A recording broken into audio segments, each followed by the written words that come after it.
Morning glory, America. Bonjour. Hi, it's Hugh Hewitt. I must say the biggest news of the day, you know what it is, General Mattis, right? I'm typing out a tweet right now that simply says, leading the show with news of General Mattis. In the context laid down by Peggy Noonan in 2016, in an essay that framed the politics of the past 2 decades. Not Republican versus Democrat or Mattis versus Trump. It's the protected versus the unprotected. Still is. Still that way. And it's not going to change. My question to all of you out there is, did General Mattis change your mind on anything? 1-800-520-1234. Peggy Noonan, while you're getting screened, 1-800-520-1234. I don't want to hear from people I normally hear from, all right? First-time callers only. I only want to hear from people I haven't talked to before. Did General Mattis change your mind? Because my theory is he hadn't changed a single mind. He blasted Trump for being a divider, not a uniter. He's never seen a president try to divide before. President Trump was not elected to be a uniter. We tried that with President Obama. The left doesn't want to unite. The left wants to dominate. President Trump was elected to protect the Constitution. You do that through funding the military to preserve us from foes abroad and protecting the Constitution through the appointment of judges, and he has delivered on both and will continue to. That's why I support him. And General Mattis, who grew up, and it's hard to overstate my admiration for him. I spent a lot of time with him at the Nixon Library in 2019. A great interview, which I'm going to repost in the next break. But he was elected because the left in this country under President Obama had gone a long way to overthrowing the Constitution in ways unseen. A lot of that came out yesterday, by the way, if you watch Rod Rosenstein. It was astonishing, actually. It was astonishing. I just, coming after the looting in the streets, the lawlessness, the general disregard for the lawlessness, and I watched Rod Rosenstein. Let's just go to the tape. Cut number 14. Former Deputy Attorney General talking to Lindsey Graham yesterday. Cut number 14. The FBI was a bunch of garbage and they used it twice more. What kind of country is this? What happens to people who do that? Did you know that? You didn't know that, did you? No, sir. Do you think McCabe knew that? I hope not, Senator. I do not personally know. Was he in charge of the investigation? Yes, he was. Did he ever lie to you? Mr. McCabe, I don't believe, Senator, that there were any occasions in which I identified that he lied to me. Okay. Did he ever say anything, looking back, that is perplexing to you? That's a very broad question, Senator. I had a lot of conversations. Do you think he was truthful to you? I believed, Senator, that Mr. McCabe was not fully candid with me. He certainly wasn't forthcoming. In particular, Senator, with regard to Mr. Comey's memoranda of his interviews with the president and with regard to the FBI's suspicions about the president, Mr. McCabe did not reveal those to me for at least a week after he became acting director, despite the fact that we had repeated conversations focusing on this investigation. And for whatever reasons, Mr. McCabe was not forthcoming with me about that. He has subsequently said publicly, in public comments he's made about the investigation, that his team had been leading up to certain important decisions for some time. From my perspective, Senator, they'd been conducting this investigation for, I believe, approximately 9 months. Keep going, Rod Rosenstein and Lindsey Graham now talking about whether or not Rod Rosenstein knew whether or not he would have signed the FISA warrant, which allowed for a surveillance of the president's team, if he'd had his information. Cut number 15. Signed a warrant application in June of, I think, 2017 to get the Carter Page warrant renewed. Is that correct? Yes. Okay. Have you looked at the Horowitz report? Yes, I have. I have it with me, Senator. If you knew then what you know now, would you have signed the warrant application? No, I would not. Okay. And the reason you wouldn't have is because... There. So all of it Mr. was predicated on that. All of it. So real quick, let's get some 30-second phone calls in. Bob in Pennsylvania. Good morning, Bob. Line 1. What do you think of the General Mattis salvo against President Trump? General Mattis is stuck to the military. I mean, I'm a retired Army officer, served in Vietnam, and General Mattis is not on the. It changed my mind. It diminished my opinion of General Mattis. No, I didn't change my opinion, General Mattis. Just clarified that people in the military do not understand what's been going on because they're used to orders being given and followed, not to coups. Thank you, Bob. Dan in Columbus, what do you think, Dan? It did change my mind. It changed my mind. General Mattis. I was a Marine in Operation Phantom Fury in Fallujah in 2004, and every one of my buddies that I've talked to that I was in the Marine Corps with, we all have the same opinion. We cannot believe the tone-deaf statement that General Mattis put out yesterday. I can't believe that because we idolized that man, and we read through it, and we tried to understand all his points. Everything he said was wrong in that statement. I can't believe it. Your phone is terrible, Dan, but your service is admirable. Thank you. Admirable. Let's go over to Scranton, Pennsylvania, and talk to Alan. Good morning, Alan. Morning, sir. I, too, am a veteran. I'm a retired first sergeant from the Army, and it didn't change my mind. And just like Facebook posts or anything like that, everybody just runs their mouth and has all kinds of rhetoric. But if your heels are dug in with your beliefs, you're not going to have your mind changed by anybody that has to, wants to go on there and just talk to be heard. That's all. And that's all I got to say. It hasn't changed any mind. All right, that's my view. I got deluged with blue bubbles yesterday. What about just because they know how much I admire General Mattis, and I just don't believe he understands what the left is doing or what the challenge is, and that Trump was not elected to unite us. It's sort of like, remember, Lincoln was not elected to unite the Union. There was no way to do that. He was elected to save the Union. That's where the general has made his mistake. Jim in San Antonio, Texas. Jim, what do you think? Hey, Hugh, I could not agree more. General Mattis is a disgrace to... Stop. He's not Jim. He is not a disgrace to anything. One of the most admirable warriors in our history. All right. His words yesterday were a disgrace. They were a disgrace and not supportive of a great president and our Constitution. He missed the mark. Not very bright in his retirement. He should keep his mouth shut and enjoy his retirement. We disagree. I would encourage him to speak out on military matters, and he's certainly got a constitutional right to speak out, but I don't think he has changed one mind. Zero mind, but I'm waiting. I'm open to anyone. Dave, Lafayette Hills, Pennsylvania. Go ahead, Dave. Oh, yeah. I just wanted to say, yeah, General Mattis did change my mind, but not in a good way for him. I thought he was a reputable, decent general, and now I just think he's a disgraced former general. No, he's a great war fighter. He's a tremendous man. He has, I've seen him with young Marines, old Marines. I've seen him swear in Marines. I'm going to post the interview I did with him again. He is a hero and a great servant, put his life in front on the line for the United States many, many times. He does not understand this moment in American politics, but I once heard him say a command is not a suggestion. A young lieutenant asked him, what if I got a bad order? And the general responded, it's very crystal clear in my mind, a command is not a suggestion. That's where his life grew up. A command is not a suggestion. If you read Call Sign Chaos clearly as I did, you realize he's a military man through and through. He just does not get the left. He really doesn't get the left. Thank you. Let me go to Minnesota quickly. I'll come back. I'll talk to you after the break, friends. 1-800-520-1234. Did General Mattis change your mind? I don't think he changed anybody's mind. I got lots of audio as well. Don't go anywhere. It's the Hugh Hewitt Show. Don't forget to sign up for the Hughiverse. All of Hugh's broadcasts on demand, the after show, which in my opinion is worth the price all by itself, Dwayne FM, and all sorts of bonus content. www.hughiverse.com.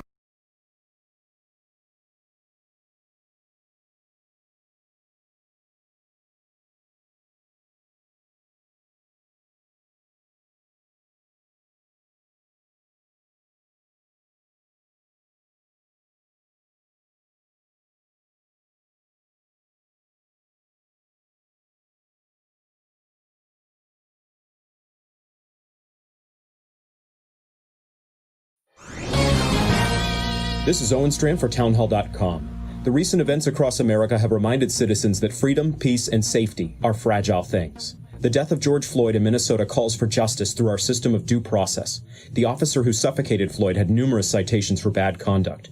Unfortunately, police unions make it very hard to remove bad cops. Following Floyd's death, peaceful protests were held, but then depraved rioting, looting, and destruction unfolded. In the midst of this lawlessness, the group that calls itself Antifa has wreaked havoc. Antifa is evil, a movement of nihilism cloaked in the tones of liberation. Thankfully, President Trump labeled Antifa a domestic terrorist group, one of the more important domestic decisions thus far of his presidency. Attorney General William Barr publicly reinforced this stance. In riled times, we seek freedom, peace, and safety, and we seek justice. Justice in Floyd's case, and justice to end Antifa's reign of terror. I'm Owen Strand. The Pepperdine School of Public Policy, America's unique graduate program for leaders. Learn more at publicpolicy.pepperdine.edu.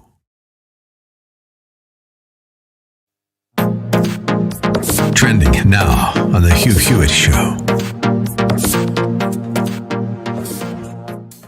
Now, I have a series of questions. I just would like to know, yes, no, I don't know, as to whether or not you will be calling as a witness to the Judiciary Committee the following people.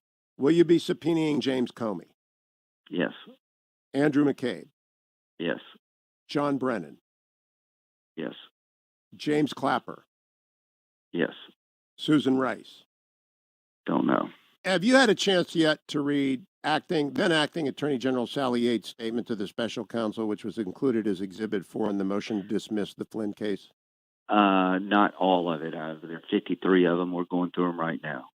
It is shocking, and I go back to being in the Department of Justice in 83, 84, 85. It is shocking that she did not know that the FBI was going to interview Attorney General Flynn. Clapper, right, I agree. Clapper and Yates were called about 3 years ago before my subcommittee when the whole Flynn thing got out in the public, when the Washington Post indicated Flynn was talking to the Russian ambassador. Number one, Flynn's the incoming national security advisor.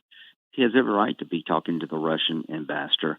Why are we surveilling the incoming administration by the outgoing administration? But we called Clapper and Yates before the committee. I want to recall them both and ask them about the Horowitz report.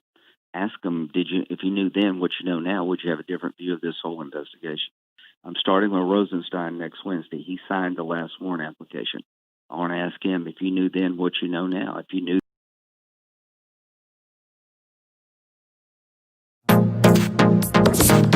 Trending now on America First with Sebastian Gorka. Why are you calling up today, Jim, to talk about Kaepernick? Well, because you won't let me talk about LennonMurderTruth.com. Oh, why did you leave this guy? Don't let Jim. Why are you lying about your name? You ring up every flipping radio show in the nation. You change your name and you lie. You're a tinfoil hat. You're a hero. You're a hero. When people say that they're a hero, they're a coward and a failure and a loser. When you call me a coward, if you have to call yourself a hero, you are the biggest loser in human history. Do you understand how pathetic I'm? The website is your proof, right? Is my proof, dude. Go back to the little aliens. The aliens are coming for you now. Quickly, put on the tinfoil hat. Run, Jim! Run! The tinfoil hat is waiting for you. Now! They're coming! The Yeti, the Sasquatch, they're all coming for you. Jim, you're a lunatic. Just like the media? No. Bye-bye. We did some research on this guy. He rings up every national radio show with the same story. What was the story? Hang on a second. We got 30 seconds. What's the story? Who killed John Lennon? What is it, Jeff? Is it Reagan did. Ronald Reagan killed John Lennon. Looney, get some psychiatric help. Thank you, whatever your name is. Keep up with what's trending. Subscribe on YouTube today.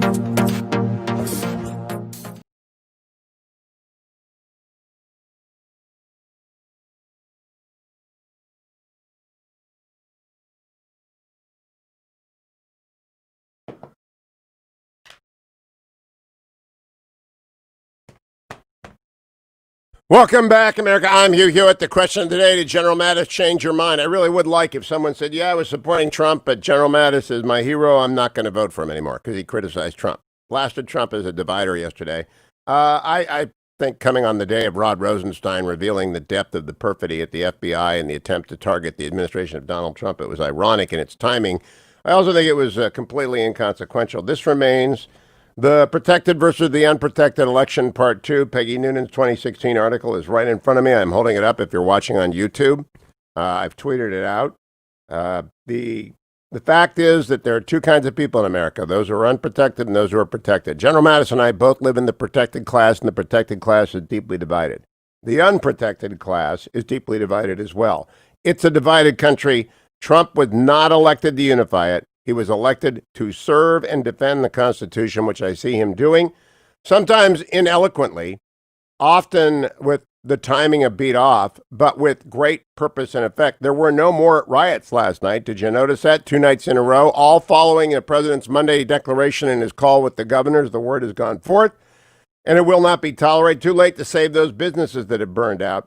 I just think General Mattis' timing could not have been worse, and it has no effect whatsoever on this election. I'm not saying Trump's going to win or lose. I'm just going to say General Mattis has got nothing to do with it.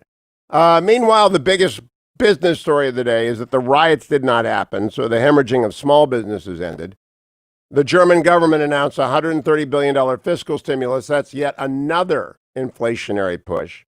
And the price of gold is at $17.12. If you've added gold to your portfolio, you've done so, I hope, through Birch Gold via HughGold.com or texting my name, Hugh, to 474747. I think it's most important to diversify your retirement savings. 10%, 15%, 20% with a rollover. It's completely tax-free. It's completely ordinary transaction. Physical gold then goes to a vault, and it's got your name on it. Birch Gold protects it. They are a great company. I mean, they're the best company at doing this. Just text my name, Hugh, H-U-G-H, to 474747. You've been putting this off. Don't put it off. Don't put it off. When inflation comes with this amount of stimulus, and it's coming, you're going to want to own gold. HughGold.com, HughGold.com. Back to the phone. Did your vote change? John Fargo, North Dakota. Hello, John. Yes, good morning. No, my mind didn't change one bit. Donald Trump was elected to lead. He's leading, doing a great job. General Mattis would do well to govern his thoughts in his mouth. Thank you, John. He got the perfect right to speak out. Anyone who's done what he's done, he's a hero. He's a warrior and a hero. I have great admiration for the man. I just think he's wrong. Retired Army Forrest. Welcome, Forrest, in Minnesota. You're on the Hugh Hewitt Show. Good morning, Hugh. I'm a submarine vet. You said nobody calls in as a sub vet. You're right. Nobody ever. You're like one in every 10 years a submariner comes in. I think they do. They just don't mention it because there ain't no need. Okay. What do you think? I think, he's a lifelong military man, which is a lifelong government worker, and in the higher echelons, they got their built-in biases, too, and I don't think he's immune from that Trump derangement syndrome, and there's a lot of people out there, I like their music, that I just don't agree with them politically. That's a great, sharp point. I think General Mattis is a hell of a general, wasn't very successful at DOD, but he was left behind wreckage. The Obama years wrecked DOD. It was empty. Talk about the cupboards being bare at CDC. It was wrecked by the sequester.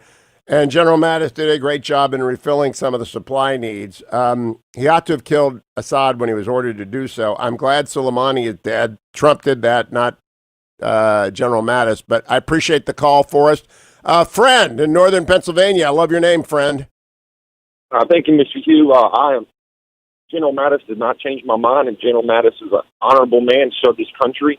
I just wish that he would have said that Nancy Pelosi or Chuck Schumer is the biggest threat to the Constitution, not Donald Trump, but that's his opinion, and I respect it, but that did not change my mind. Have a good day, and God bless, Mr. Hugh. Thank you, friend. Peter in Pennsylvania, 30 seconds, Peter. Did General Mattis change your mind?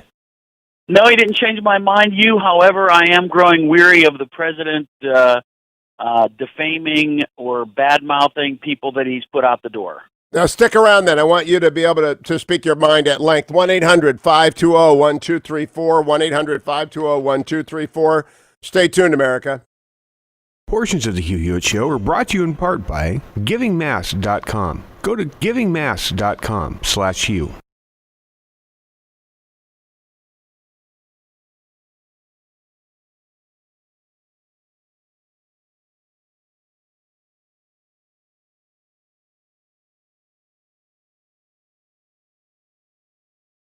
We know this is only temporary. We know it can't go on like this forever. We have to keep focusing on the future and get through this thing day by day. But when it ends, the sun will come out. Jobs will start up again. The traffic jam we used to hate will come back. Thank God for cars. So many things we took for granted are going to be so special. We'll get through this because we have each other and we have this radio station. We are the answer.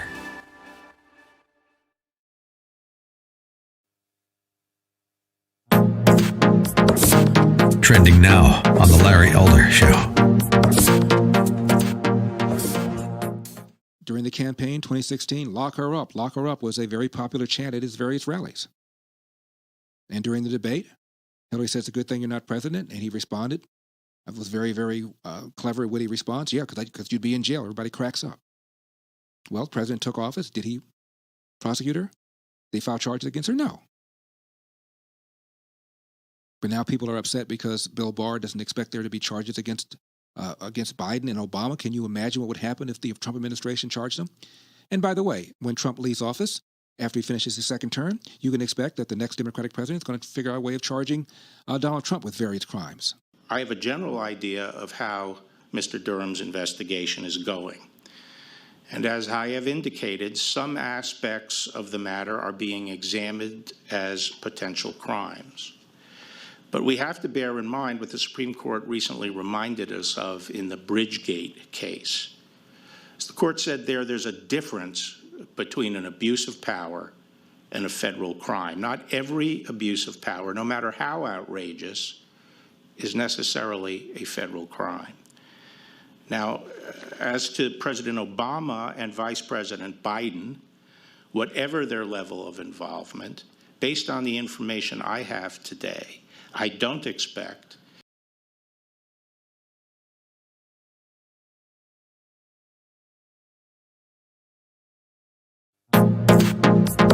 Trending now on The Mike Gallagher Show. If you do not have any respiratory symptoms such as fever, cough, or runny nose, you do not need to wear a medical mask like this one. Mask alone can give you a false feeling of protection and can even be a source of infection when not used correctly. Masks should only be used by healthcare workers, caretakers, or by people who are sick with symptoms of fever and cough. Why? Okay, because I give healthcare up. workers and I caretakers... throw in the towel, and I am sorry to Aaron, who texted me yesterday, and I called him out a little bit on air when he said, Mike, where's the science to the masks? And I said, what do you mean, where's the science? That's what they tell us. Well, now they're telling us, evidently, a mask is unnecessary, which is going to come as a real shock to, Disney World, Governor Cuomo, all the stores and businesses requiring masks. This will be a real newsflash to Governor Northam in Virginia. I give up. I come to work prepared. I'm studying. I am trying to be sure to present the correct information to you. I feel an enormous responsibility to get it right. But I should have learned my lesson yesterday when so many smart listeners were pushing back and pointing out that there is an absurd inconsistency from our health officials about just about everything having to do with coronavirus. Keep up with what's trending. Subscribe on YouTube today.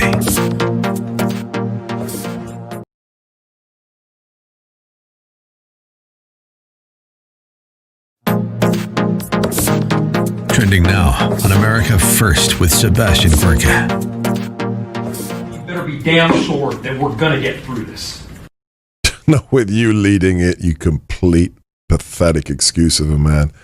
If you didn't see the video, he doesn't even have the respect to put on a suit and tie. He's standing there in his skinny pants with his hair full of product, with his shirt sleeves rolled up, with his neck unbuttoned. That's the mayor of Minneapolis talking about what responsibility is, what it truly is, taking responsibility. I'll tell you what taking responsibility isn't. You deciding to withdraw your police from their police station so that it is looted by those rioters. I don't know about anybody else, but I think that police stations have guns in them and ammunition. What happened to that police station when you ordered it to be vacated and it was destroyed? For Mr. Floyd's family is why Minneapolis is burning, why 170 stores have been razed to the ground and more than $1 billion worth of damage is done, and why they had to call a curfew for 8 p.m. this evening because you are a coward. Keep up with what's trending. Subscribe on YouTube today.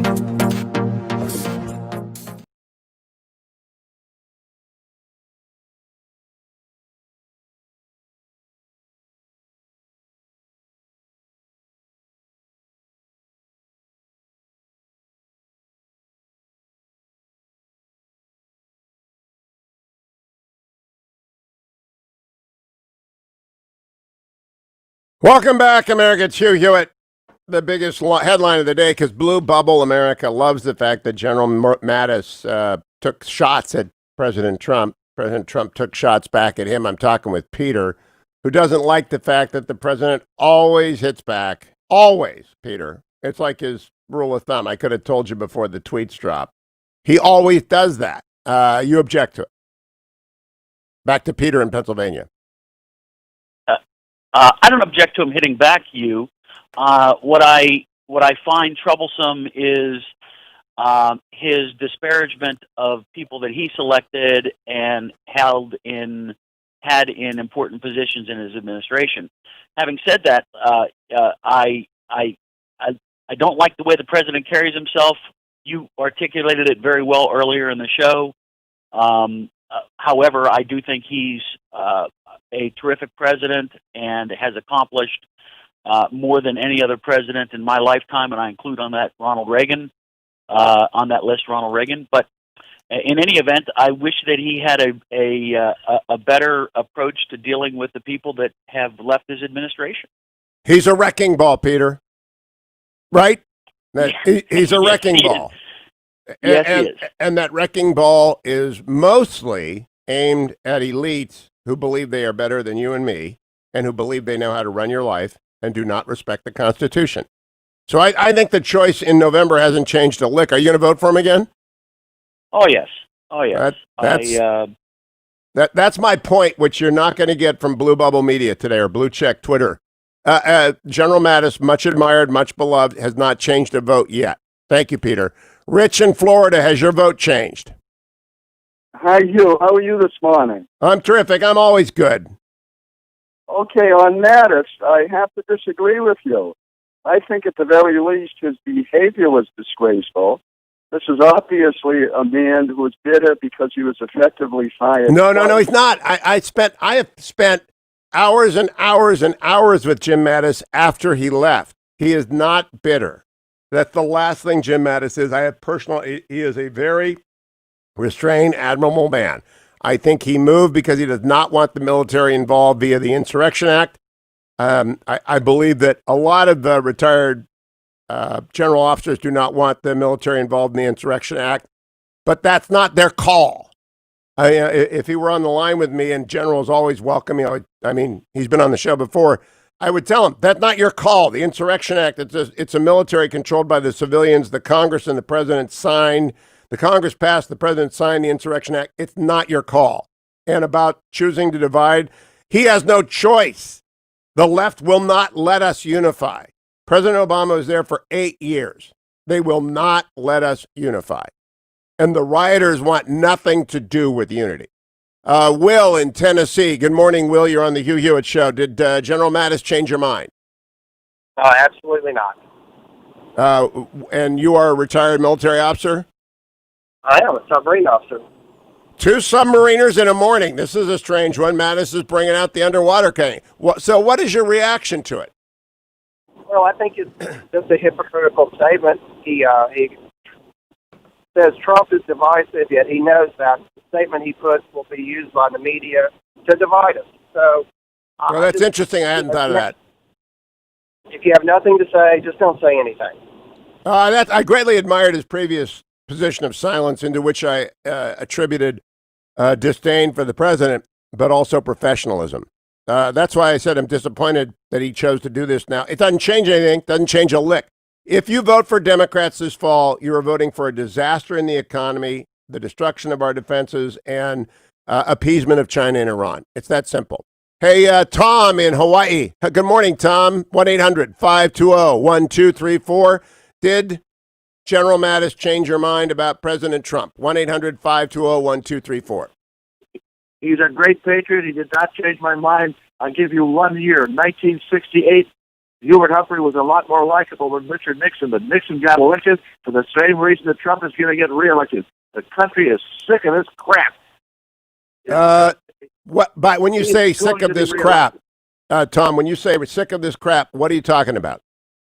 I'm talking about the disruption of our foundations, of our way of living. The people have been put out of business, and now we've got people breaking windows and looting. It's exactly like what we had in 1968, and Trump is a guaranteed winner. Thank God for that. All right, thank you, Tom. You know what else we've got? We had a coup. We had an attempted coup in the United States. If you watched Rod Rosenstein yesterday, I couldn't pull my eyes away. A decent man, a lifelong prosecutor. He could not conceive of what Jim Comey and Andy McCabe and I don't know who else was up to. I mean, he really couldn't conceive of it. This is cut number 16, talking with Lindsey Graham to Rod Rosenstein, talking about whether or not they knew what was going on over at Maine Justice, Jeff Sessions and Rod, cut number 16. If we had concluded they weren't working with the Russians. I don't believe we had concluded it at that time. I'm saying in January the 4th, 2017, the FBI had discounted Flynn. There was no evidence that Carter Page worked with the Russians. The dossier was a bunch of garbage. And Papadopoulos is all over the place, not knowing he's being recorded, denying working with the Russians. Nobody's ever been prosecuted for working with the Russians. The point is, the whole concept that the campaign was colluding with the Russians, there was no there in August 2017. Do you agree with that general statement or not? I agree with that general statement. Thank you. There was nothing there, and they put us through 3 years of that crap. Because it was Comey, McCabe, and a handful of other IC and former Obama people who decided to interfere with the peaceful transition of power. And Jim Mattis is mad at Trump. It's unbelievable to me. Ted Cruz got going yesterday, cut number 17. Sworn statement in the FISA court. That is in the Inspector General's report. Yes, sir.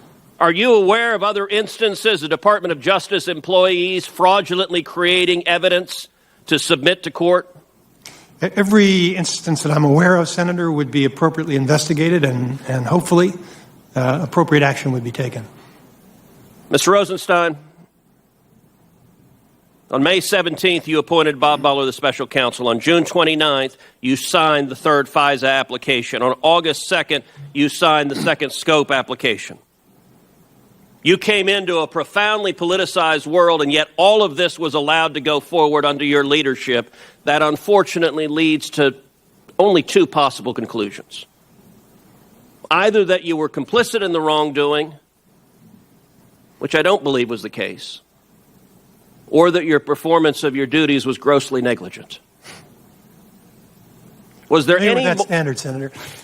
Was there any more important case the Department of Justice had than an investigation into whether the President of the United States is a Russian asset colluding against the United States? Well, that's the way you're characterizing the investigation, Senator. There was certainly lots of important investigations, but I viewed this as one of the most important. Okay. All right, stop. It was the idea that the President of the United States was a Russian asset. Rod Rosenstein screwed up. But General Mattis to issue the statement on the same day this happened. Listen to Dick Durbin, Democrat, Illinois, bankrupt state, cut 19. Do you agree the Trump campaign knew about, welcomed, and expected to benefit electorally from Russia's interference, as Mr. Mueller found in his report? What page are you referring to, Senator? Happy to tell you. It's volume 1, pages 1 and 2.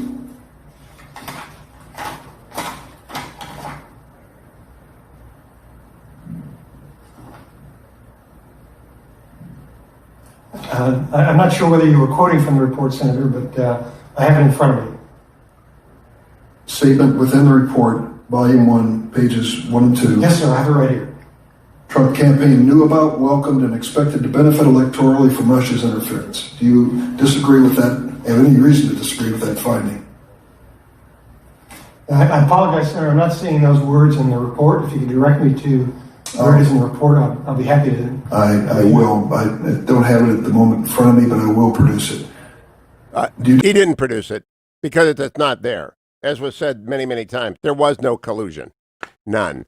Back to the phone. Did General Mattis change your mind? Gene in Pittsburgh. Gene, did General Mattis change your mind? No, it hasn't. I'm a retired Navy captain. I think Mattis is way out of line. You don't criticize the president in a time of crisis like this, especially if you're a military man. Lastly, I'm a Democrat, and I have the pleasure of voting twice. I deny the Democrats a vote, and I vote for Republicans. Great job, you. Thank you, Captain. Patrick in Wisconsin, has your vote or your mind changed? No, not at all. I'm even, I'm even entrenched even further. Hey, here's the deal.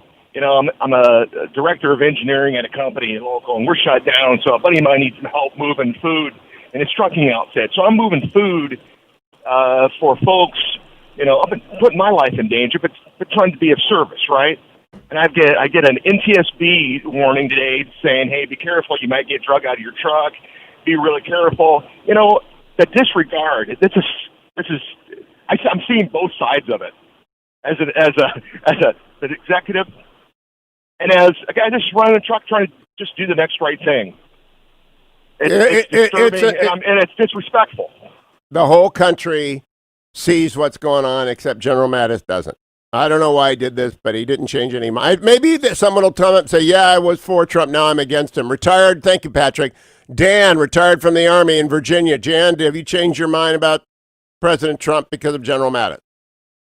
No, Hugh, and I'm active duty in Arlington, Virginia right now. Recently from Ohio and a house in Hillsdale, Michigan right now. So we're going to invite you and thanks to Mr. Hewitt up there since you can't get there in the summertime, and nobody in the president won't get you a tour of that cathedral over there. I got an end, so I'll get you in anytime you and thanks to Mr. Hewitt want to come in the summertime to Hillsdale, Michigan.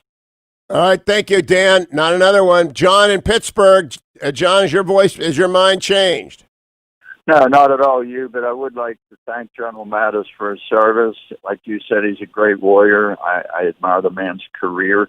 Unfortunately, well, not unfortunately, but in reality, his whole life he's been on the right. He's been surrounded by soldiers who, for the most part, are conservative individuals. And I just think he has a tainted view of today's left, and it's ignorant in the sense that he doesn't know really what's on the ground here. He's just removed from the world I grew up in, and but I still appreciate the man. I give him his opinion, and we need more men like him actually that devote their life to this country. Well said, John. You've just said exactly what I feel, which is that I greatly admire him. Read everything he said. Said to myself, he has never lived with what's going on in the Army. Orders are not suggestions. In politics, the left is destructive of everything. Thank you, my friend. Time to tell you about Relief Factor. I'll come back for more calls. Going to do this all day, and then it's going to go away and no one's going to care. ReliefFactor.com. I carry in curcumin, resveratrol, omega, the 4 natural supplements I take every morning with either my sparkling water.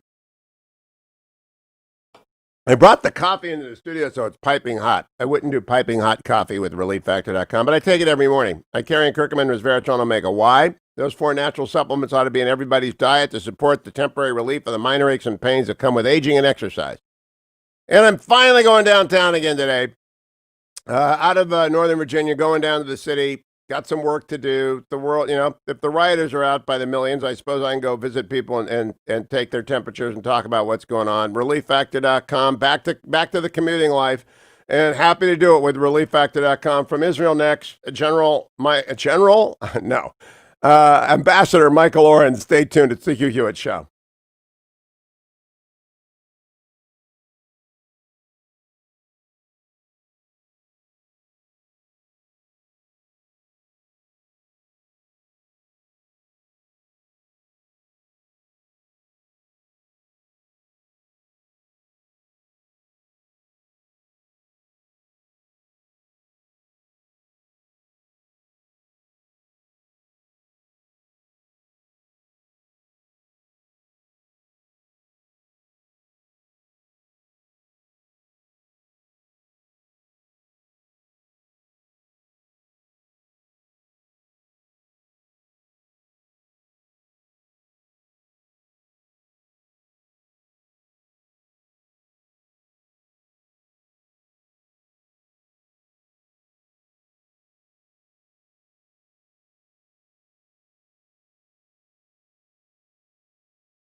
This coming November, you'll have a chance to make a difference. If you vote, you can save this country from the crazies on the left. You know, the ones that want to ruin the economy, turn America into a socialist utopia. Like that'll ever work. But it all starts with one simple act. Make sure you're registered to vote. If you aren't, you're part of the problem. If you vote and you make smart decisions, you'll do more than just make a difference. You'll save the country. We are the answer.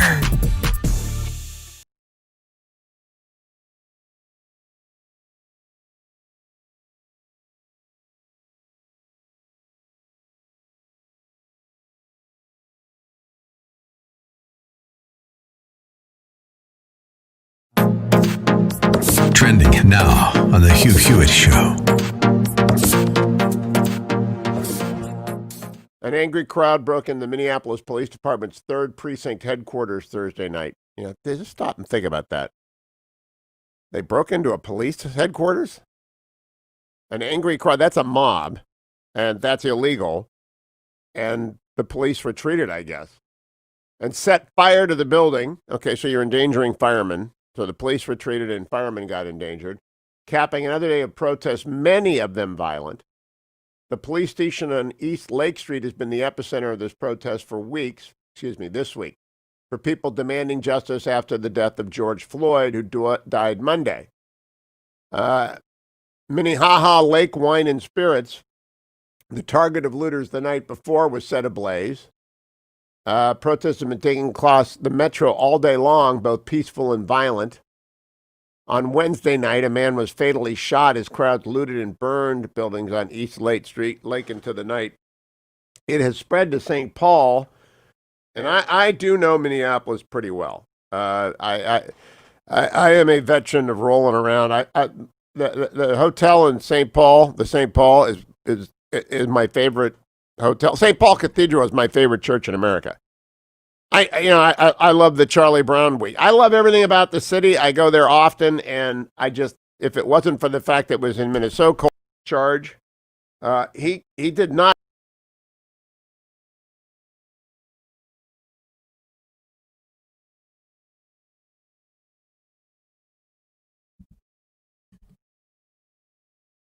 Welcome back, America. It's Hugh Hewitt. I'll come back to the phones and ask again whether or not General Mattis has changed your mind. I'm joined now from Israel by Michael Oren, former ambassador to the United States, himself a military veteran, and now an observer of all things across the world. Good morning, Dr. Oren. Welcome back to the Hugh Hewitt Show.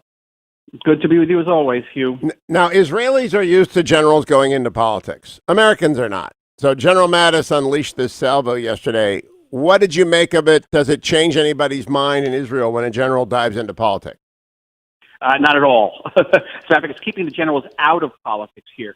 Rather uniquely, an Israeli chief of staff has to be out of public office, cannot run for public office for 4 years, because generals in this country are so high profile. I mean, how many people in the United States know the name of the chairman of the Joint Chiefs of Staff?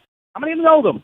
How many know them? The head of the Air Force, the head of the Navy. In Israel, these are household names. And so they're considered to have an unfair advantage in running for office. So 4 years before they can actually run for anything. So what did you make of do generals figure out politics rather quickly when they come out of the ordered structure of the military, or do they have trouble adjusting to the fray? They actually have trouble adjusting. And in fact, though, a great number of former military men have gone into politics, very, very few of them have succeeded. And the answer is very simple. I've been in the military, I've been in politics. In the military, you give an order, and someone follows it. In the politics, you got to convince people. You got to get people to follow you, not because of your rank, but because of your argument. And that is always a very big challenge for military men. And even Benny Gantz, who's now the co-prime minister in our government, has said how difficult that transition was for him. Well, that's what Truman said about Eisenhower was he was going to fail. Ike did not fail, but Truman said he's going to come in here and say, do this, do that, and it's not going to happen, and he's going to be frustrated. In fact, Ike bent the government to his will over 8 years, but it is not the military situation, and I do think a lot of generals find that very frustrating. I'm not surprised that Donald Trump has not rallied people to his side. A question for you. There seems to be controversy in Israel over the peace plan. Does the West Bank settlement community support it or not? Well, from the very beginning, and I'm talking about the beginning 2-3 years ago, I was predicting that the greatest opponents to the Trump peace plan would not be the Israeli left, but the Israeli right. Because I understood the Trump peace plan, while being by far the most realistic and best peace plan Israel got, and I believe ever will receive, was also a plan that called for a certain type of two-state solution. It called for concessions from all sides, and that the Israeli extreme right, the settlers, would not be able to accept that. And that's precisely is what has happened. And they're also trying to distinguish themselves from the Likud. They are not in the government, the far right here. And they're now making a very big play against Trump peace plan, going as far as to say that Donald Trump, who I will tell you as an historian is by far the friendliest administration we've ever known since 1948, casting him as someone who's anti-Israel, which, by the way, I think is profoundly unintelligent. Well, does that change and does it matter? I saw the prime minister meeting with them and trying to persuade them. Does it matter as to the timing or whether or not the peace plan results in annexation unilaterally or otherwise by Israel?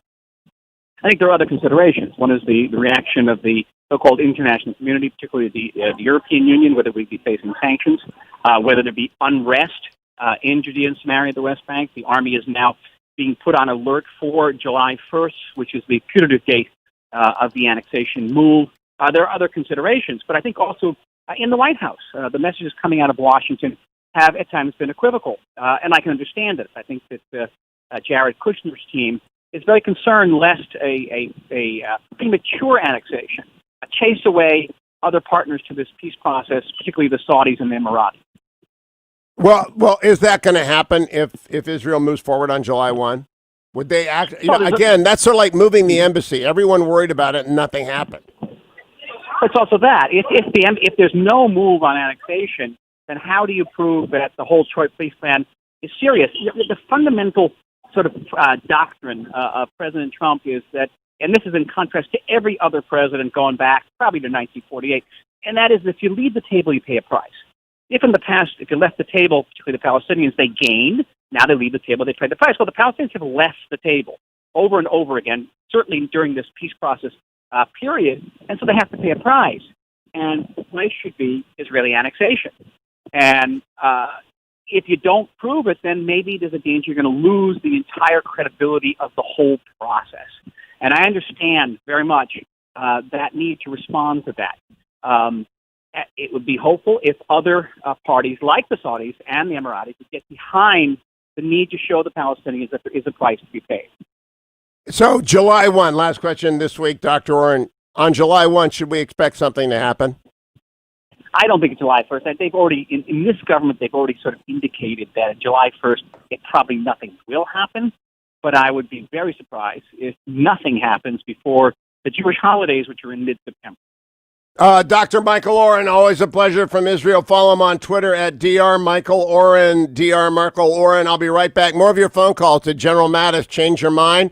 We've had 15 calls, not one, many of them former military. Not one mind has been changed. That was my assessment. I believe I am correct. We're not screening out people who love General Mattis. In fact, many people do. They just do not believe he's right.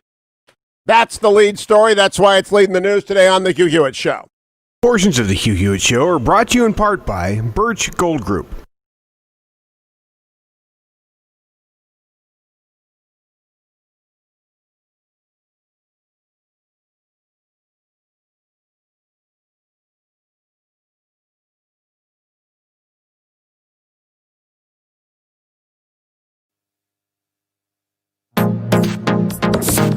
Trending now on the Eric Metaxas Show. Hey, folks, I'm talking to Ken Starr. It's the Eric Metaxas Show. I'm holding in my hand his latest book. It's called Contempt. How would you answer someone who says what you did with Clinton is just about the same thing that Mueller et al. Did with Trump? What is the difference in your mind of your investigation and his? The end product was we found absolute ironclad crimes. 14 different people were convicted in the Whitewater investigation, and for very substantive offenses. A number of the prosecutions, I don't say this critically, but it's a difference, in the Mueller investigation were convicted of so-called process crimes. Think of General Flynn, right? That, of course, is now being revisited. We will see what happens. I'm making no predictions about that. But with respect to the President of the United States, we found clear-cut evidence of crimes, perjury and obstruction of justice. And that's all laid out in the Starr referral. What Bob found, and what Bob Mueller found, was that there was no Russian collusion. Vladimir Putin, according to the report, it'd be intriguing to get Bob Mueller to say here were his sources if he could reveal them. He might not be able to. Vladimir Putin, after the election, calls together some of his closest advisors.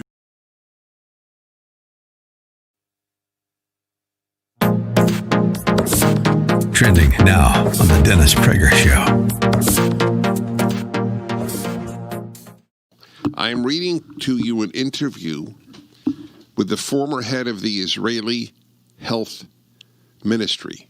He's an MD. He's a liberal, member of the Labor Party in Israel. Okay? So he's talking, he said this is the mother of all hysterias, which is my position, as you know. The draconian measures are of biblical proportions. God, is he right? Hundreds of millions of people are suffering.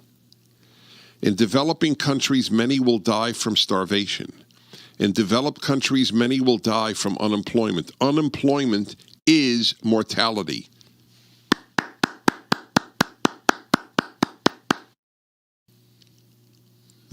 There are dead people thanks to Gavin Newsom. There are ruined lives. There are increased alcoholism thanks to Gavin Newsom and Eric Garcetti. They have so many victims on their hands, but they have blunt left-wing consciences. If it's good for the Democratic Party, it's good. That's how communists thought. There is no difference. Good is what is good for the party. It has become an evil.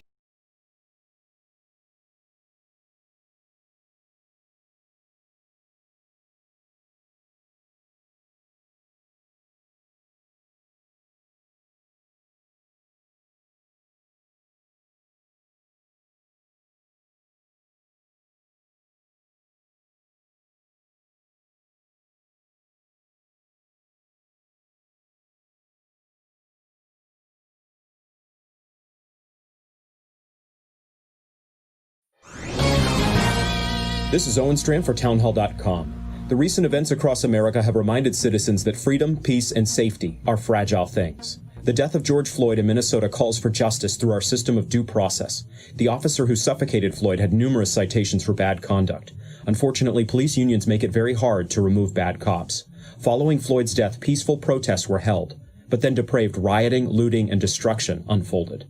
In the midst of this lawlessness, the group that calls itself Antifa has wreaked havoc. Antifa is evil, a movement of nihilism cloaked in the tones of liberation. Thankfully, President Trump labeled Antifa a domestic terrorist group, one of the more important domestic decisions thus far of his presidency. Attorney General William Barr publicly reinforced this stance. In riled times, we seek freedom, peace, and safety, and we seek justice. Justice in Floyd's case, and justice to end Antifa's reign of terror. I'm Owen Strand.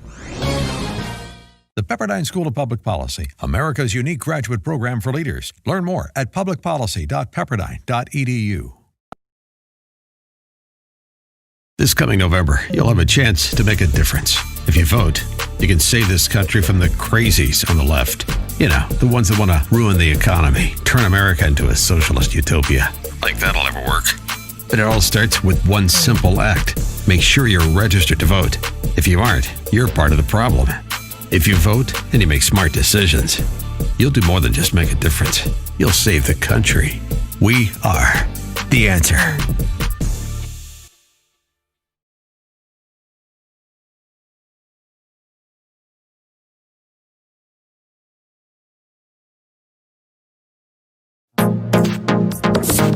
Trending now on The Larry Elder Show.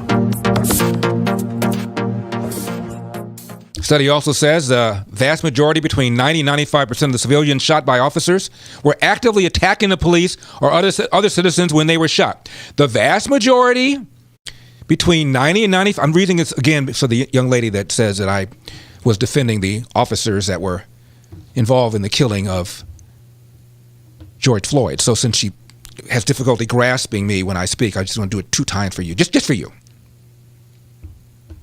The vast majority, between 90 and 95, of civilians shot by officers were actively attacking police or other citizens when they were shot. 90% also were armed with a weapon when they were shot.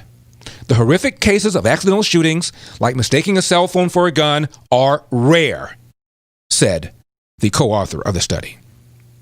Quote, this is him again.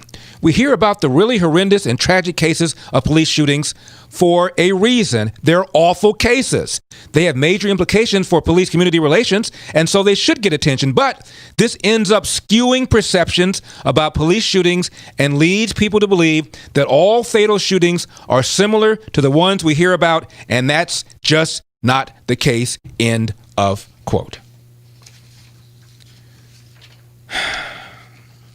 Now, in one recent year, I think there were about 300 Americans injured by lightning. And you look at the number of unarmed blacks who were killed by the police. Frankly, as a black man, you are more likely to be injured by lightning than to be an unarmed black man killed by the police. That is how rare it is. And frankly, I don't know anybody that's been hit by lightning. Do you? Keep up with what's trending. Subscribe on YouTube today.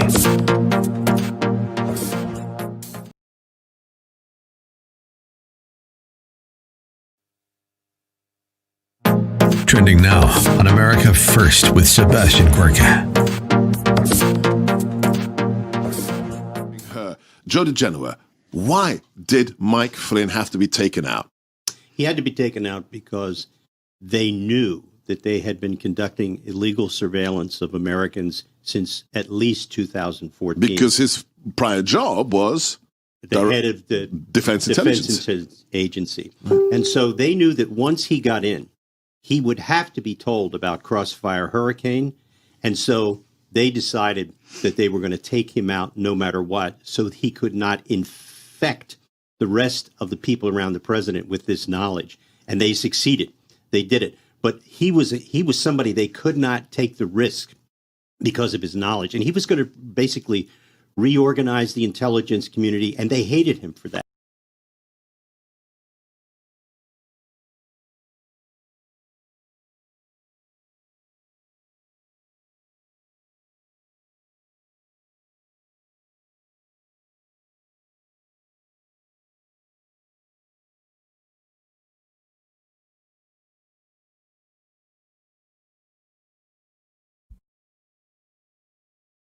Morning glory, America. Bonjour, hi, Canada. Greetings, everybody. It's Hugh Hewitt. On the second day of peace back in the streets of the United States, peaceful protests continue in many places. That's fine. That's great. That's American. President's message on Monday brought a halt to the violence, like skid. The word went forth. Police would be backed up by the military, by the National Guard, and it stopped. And that's good. Now, the controversy yesterday is General James Mattis, who served as President Trump's first Secretary of Defense, decided to come out against him and say he's divisive. First president never to divide the country. I think the general's wrong on his history. I think pretty much every president has divided the country. Pretty much everyone. They say they're trying to unite, but they know they're not. And they know that they're going to get elected with, at most, Ronald Reagan's 55, 56%. The country's divided. Left, right, always has been. It goes back and forth. The middle shifts. So historically not accurate. But I'm certain about one thing. He didn't change any minds, at least not yet. I've done 15 phone calls. I'll do more. 1-800-520-1234. I only want first-time callers. You know, the regulars, you want to call and tell me about the Illuminati or something, find another day for me to cut you off. I just want to know whether or not you think General Mattis, if you change your mind, and we're not screening out people. We've had 15 calls in the first hour, high volume. Has General Mattis changed your mind? Jack, North Carolina. Good morning, Jack. Good morning, Hugh. Long-time listener. No, General Mattis did not change my mind. By the way, I come from fourth-generation Army in West Point. Yet, as I told your screener, I do believe Trump's stunt of going over to the church backfired on him, and he has further divided the country with that. But are you still for Trump or against Trump? Oh, I'm for Trump. I can't say that in public, unfortunately. Well, you just gave it away. I don't think it backfired. I don't think it backfired in the least. I think it had the effect of bringing calm to the streets, and that everyone was for him is more for him, and everyone who against him is more against him. And frankly, like the virus, the riots have nothing to do with Donald Trump, but the blue bubble media has to frame everything as Trump, anti-Trump. Now, the general took on the president directly. I just don't think it has any consequence at all in a 50-50 country. None. Zero. Zip. And we're going to see a 52-48 election or a 51-49 election or a 50-50 election. And if I'm wrong about that, I'll be the first to tell you, but I don't think I am. Thank you, Jack. Let's go to Pennsylvania. Gregory up in the northeast of Pennsylvania. What do you think, Gregory? Well, I had an uncle that died in World War II. I had another uncle that got wounded in Korea. And my father was 4F, and he decided to join the USO and entertain the troops. So I come from a long history of military service. I missed the draft because I was in college. Nixon ended the draft in 72. But Mattis did not change my mind. I didn't even give it a second thought. I just couldn't believe he even said it. All right. Thank you, Gregory. Bill in Washington State. Bill, what do you think? Well, good morning. I think that we ought to take a lesson from MacArthur and just fade away. I don't know of anything about MacArthur that happened after he left when he was on his way out the door. Bill, thank you. Another non-mind change. Steve in Brandon, Florida. Hi, Steve. You're on the Hugh Hewitt Show. 1-800-520-1234. What do you think, Steve? Didn't change my mind. The fact that just shows all the more how you have to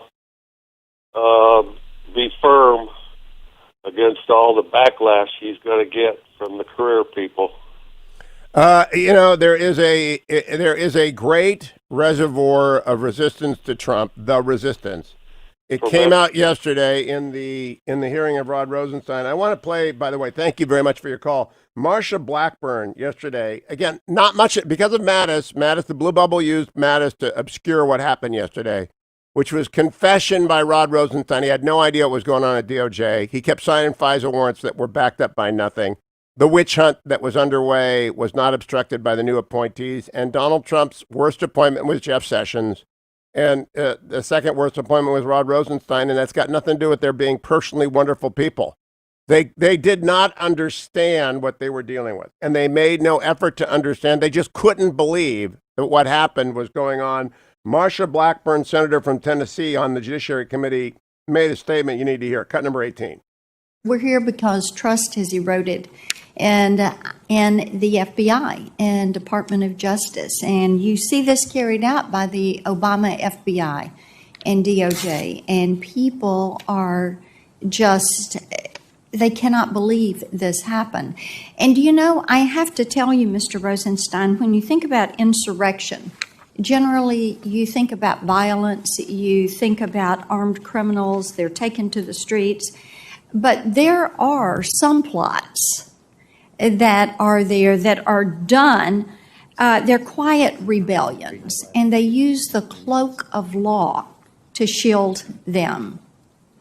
And you've got where corrupt officials really exploited their powers to destroy careers. You've got partisan hacks that manipulated conspiracy theories to destroy careers, to destroy their political enemies. And these unsubstantiated conspiracies, and this is really what gets us, this has wasted a lot of our time and a lot of money, and it has destroyed the trust. And the Mueller witch hunt tried and failed to get rid of a president, and then you had the impeachment, and the Democrats tried that tried and failed. And the deal is that the American people should be able to trust the FBI and DOJ to have one set of rules and one standard, and that will apply to everybody. And we know that didn't happen. There hasn't been accountability, and there seems to be a double standard. She's right, and people saw it on display, and everything she said is right, and General Mattis didn't deal with that at all. I respected when General Mattis came to the Nixon Library. I had a great interview with him, but I respected his desire not to talk politics, not to talk about the Trump years, not to talk about the divisions in America, blue America, red America, not to talk about this pervasive blue bubble that is over the Beltway, Manhattan, Silicon Valley, and Hollywood. I respected that. I hope he'll come on the show and talk about it because I just don't think he fundamentally grasps politics. He's a military man, and I just don't think he gets politics. Like I don't get military. But I've lived politics for 30 years, and what's going on here is just what's been going on since Reagan. And Reagan was not a uniter. He was a divider. He divided the country. You don't remember the nuclear freeze movement? You don't remember that? George H.W. Bush, he spoke softly, and what did he get? Ross Perot cost him the presidency. George W. Bush is the nicest, most decent man ever, and he got Bush lied, people died. Folks in the military are insulated purposefully from this, and they do not understand what's going on here. I don't think he's changed a single mind. Sharon in Warren, Michigan. Sharon, did he change your mind, General Mattis? Hugh, he did not change my mind. I've instructed my son to drag my dead body to the voting poll if need be so I can vote. You're going to have to go to Chicago. You're going to have to go to Chicago. That doesn't go on in Michigan. Okay, here's the thing about Mattis. Here's my question. If he's such a great general, how can he be so obtuse? Well, because great generals do. I mean, he is a great general. Read Call Sign Chaos, one of the most influential books I've ever read on understanding the art of war. It's like you can be a great singer like Barbra Streisand and not know anything about politics, and you can be a great general and know about military politics, but not politics. And I just don't think he does. That's why. He spent 40 years serving the country. Thank you, Sharon. Joe in Pennsylvania. Joe, did you change your mind? You're a former Marine, and of course, General Mattis is revered rightly within the Corps. Yes, he is. I don't think as much as Oliver North, though. I disagree. I've seen young Marines with General Mattis. It was like they were walking into God's antechamber when they saw General Mattis. Right. Yeah, I was before him, though. So, he's a good general. He served his country well, and I give him a lot of credit for everything that he's done. But no, he didn't change my mind. If anything, he made me more of a Trump supporter than ever before. Now, I'm a former Marine. I'm also a former Army, so I've got a taste of both. I got out of the Army as a major, got out of the Marine Corps as a captain, trained by Oliver North in squad tactics, platoon tactics, patrolling, UCMJ, et cetera. And I'd like to get his opinion on this. Interesting. I'll try and track him down. Thank you, Joe. One more before the break. Mac in Atlanta. You got 30 seconds, Mac. Did your opinion change? Absolutely not, Hugh. I totally support President Trump, and I was very disappointed. I'm sure General Mattis is a wonderful general, but I was very disappointed and dismayed by what came out. I totally support him and will vote for him in November. Thank you. I get one more in. Brendan in Seattle. Brendan, you got 20 seconds. Brendan, are you there? Yes, sir. He did not change my mind whatsoever. All right. I think we're over 22 calls now. The lines are open at 1-800-520-1234. If you stopped supporting Trump yesterday because of General Mattis's statement, by all means, call me. And if you didn't, call me as well. 1-800-520-1234. Connect you to the Hugh Hewitt Show.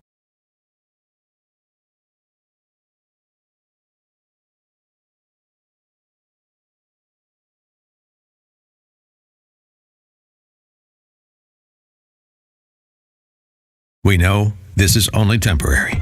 We know it can't go on like this forever. We have to keep focusing on the future and get through this thing day by day. But when it ends, the sun will come out. Jobs will start up again. The traffic jam we used to hate will come back. Thank God for cars. So many things we took for granted are going to be so special. We'll get through this because we have each other and we have this radio station. We are the answer.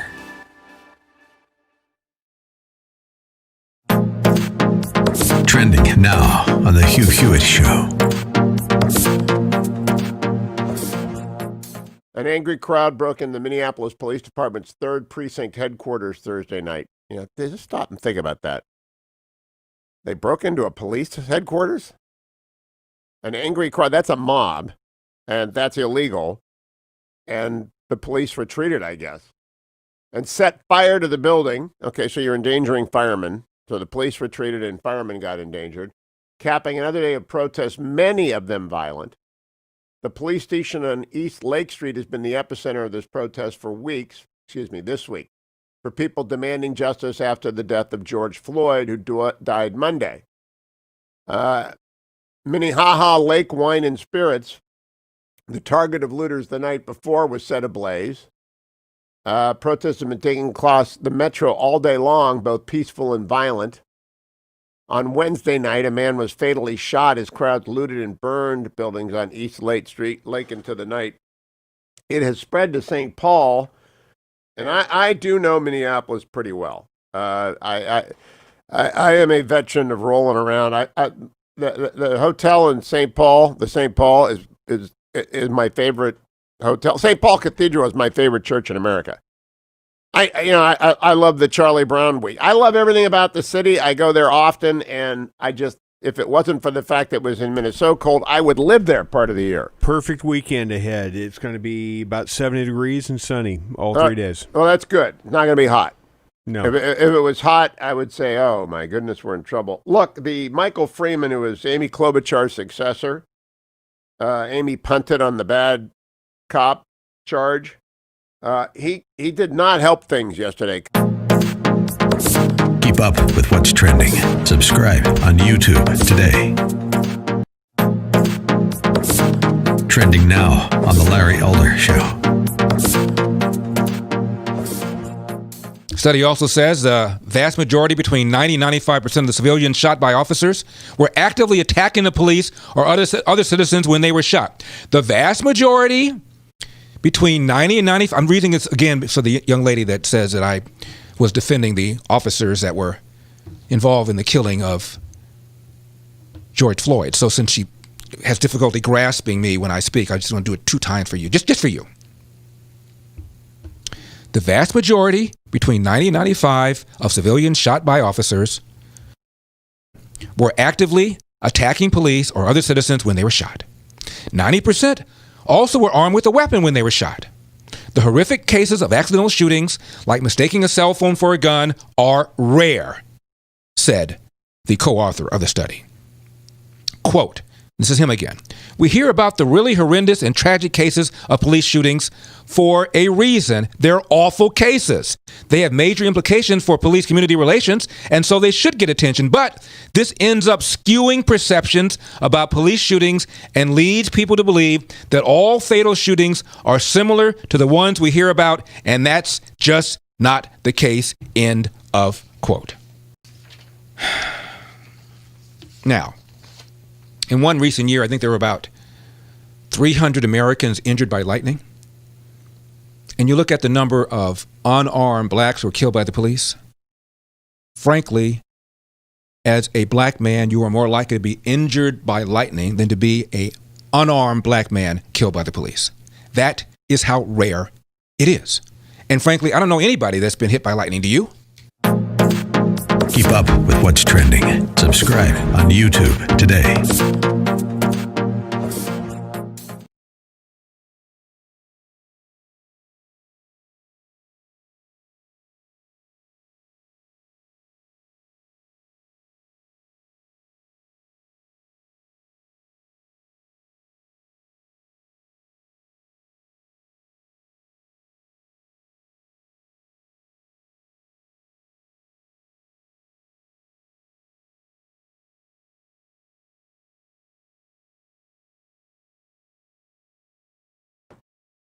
Welcome back, America. 23 minutes after the hour and 23 phone calls taken this morning. I love having a radio show on days like today.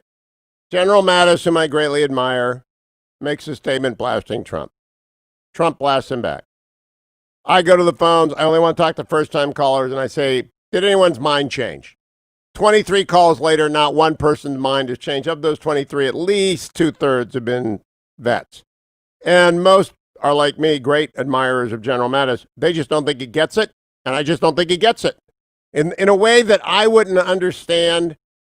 I'd get lost in the woods with a compass and a map, right? I am not the warrior. I'm a civilian, and very quick to say so. But I do not believe the general understands politics. I know he doesn't understand law. I know he doesn't get the Constitution, except for that part which says that the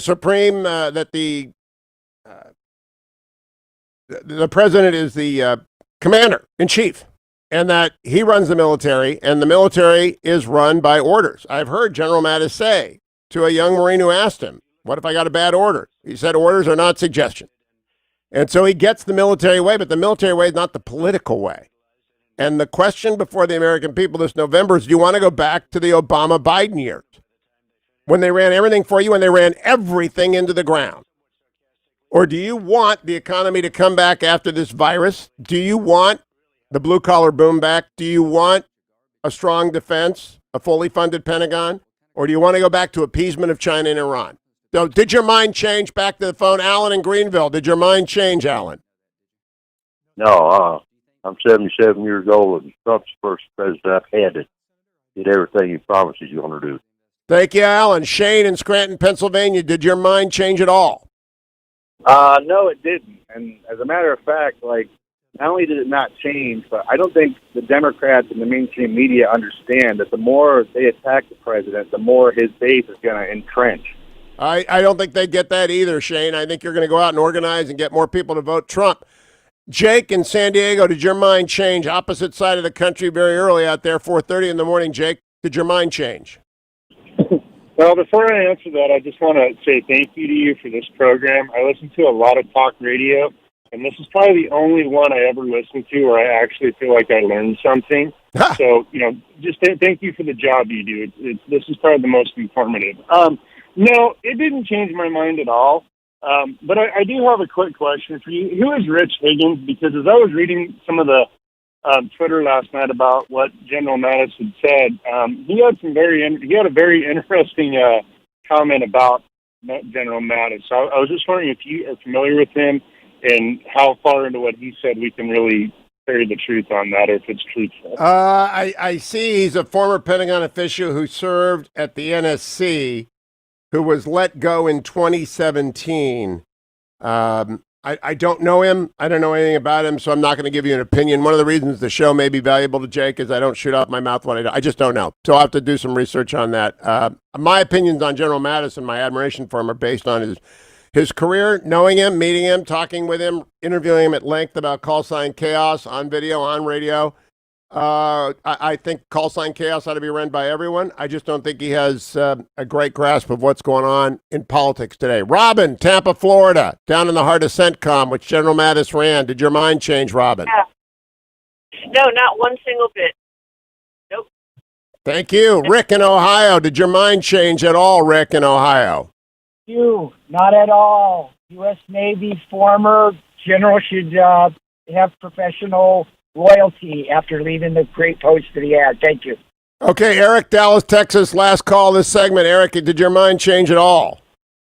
Well, it didn't change only because I agree with him. I think that the president has created more divide in this country than past presidents have. I know it's an unpopular opinion on your show, but it's Eric. I'm glad you called. We don't screen calls for agreement. But you do. Your mind didn't change because you're already anti-Trump. Look, it goes to the people who are anti-Trump are even more anti-Trump, and the people who are pro-Trump are even more pro-Trump. I just keep thinking, I can't say it enough. The red gets redder and the blue gets bluer, and it's all about turnout in November. Don't go anywhere, America. It's the Hugh Hewitt Show.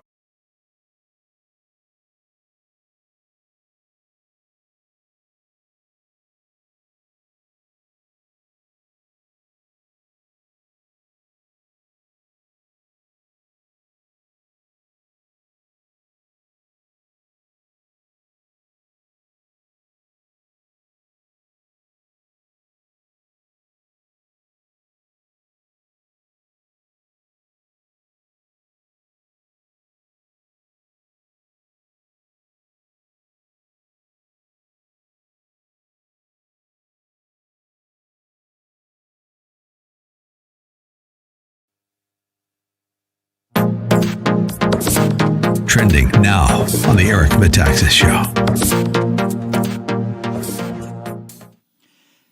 Hey, folks, I'm talking to Ken Starr. It's the Eric Metaxas Show. I'm holding in my hand his latest book. It's called Contempt. How would you answer someone who says what you did with Clinton is just about the same thing that Mueller et al. Did with Trump? What is the difference in your mind of your investigation and his? The end product was we found absolute ironclad crimes. 14 different people were convicted in the Whitewater investigation, and for very substantive offenses. A number of the prosecutions, I don't say this critically, but it's a difference, in the Mueller investigation were convicted of so-called process crimes. Think of General Flynn, right? That, of course, is now being revisited. We will see what happens. I'm making no predictions about that. But with respect to the President of the United States, we found clear-cut evidence of crimes, perjury and obstruction of justice. And that's all laid out in the Starr referral. What Bob found, and what Bob Mueller found, was that there was no Russian collusion. Vladimir Putin, according to the report, it would be intriguing to get Bob Mueller to say here were his sources if he could reveal them. He might not be able to. Vladimir Putin, after the election, calls together some of his closest advisors.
Trending now on the Dennis Prager Show.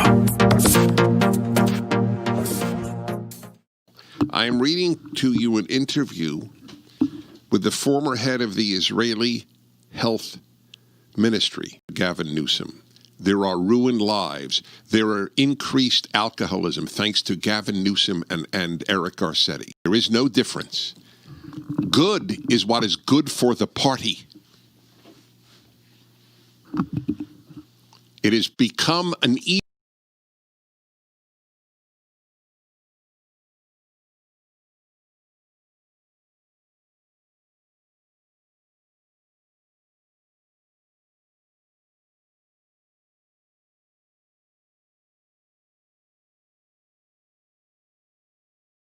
Welcome back, America. It's Hugh Hewitt. I'll be returning to the phones after my guest because I do believe this issue of General Mattis is greatly overestimated in its impact on the United States political scene. Out of 30 callers now, nobody's mind has been changed. I'm joined now by United States Senator Cory Gardner from the great state of Colorado. Senator Gardner, welcome back. Always a pleasure to speak with you.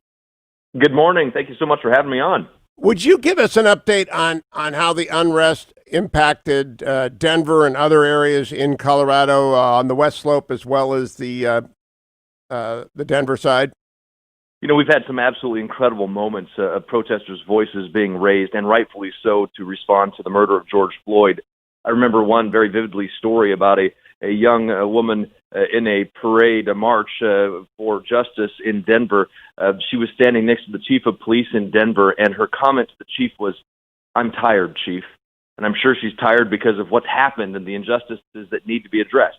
But then, as in too many cases across the country and our cities, the protesters were replaced by those who don't have justice on their mind but have violence on their mind. And we saw that happen in Denver, and the response from police to try to stop the vandalism and the looting, and rightfully so. So what we have to do in this country is make sure that those voices of the people who want justice, who want equality, who want an end to racism that persists in this country today, that they're heard, they're acted upon, they're met with solutions.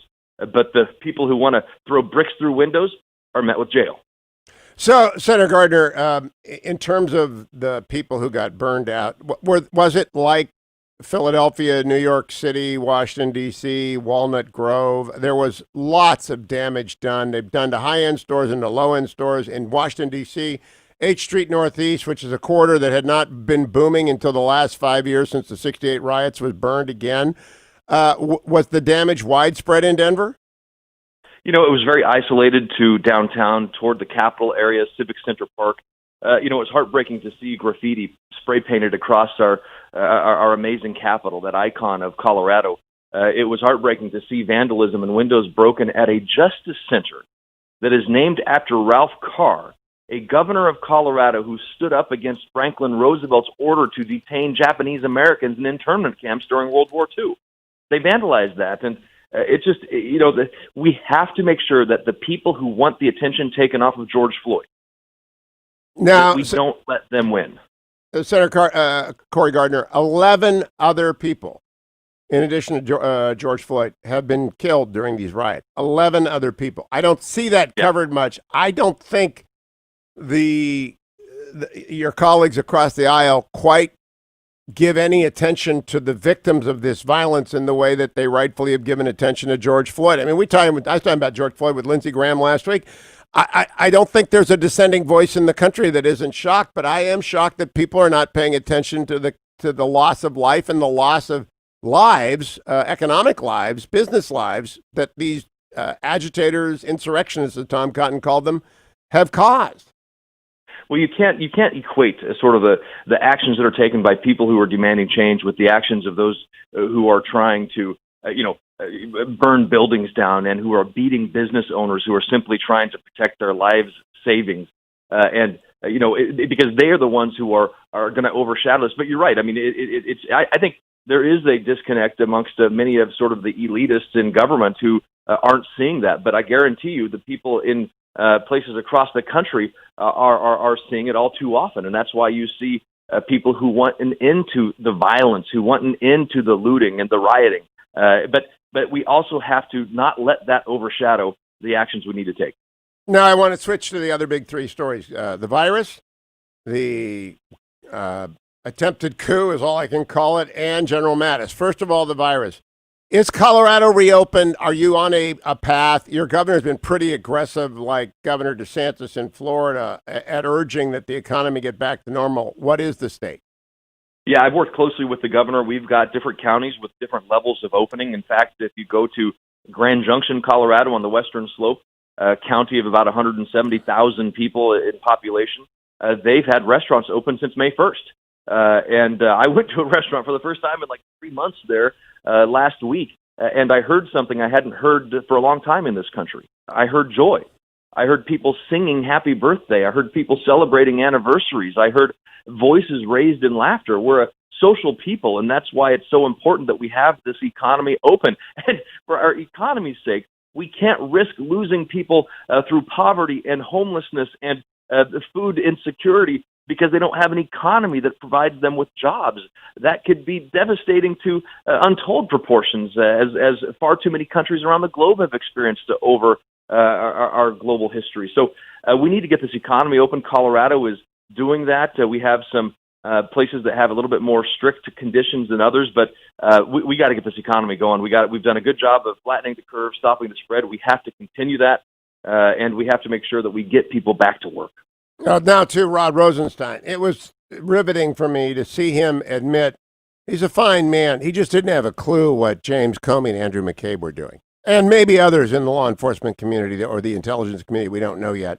But it was stunning, his admission that he just simply had no idea what was going on.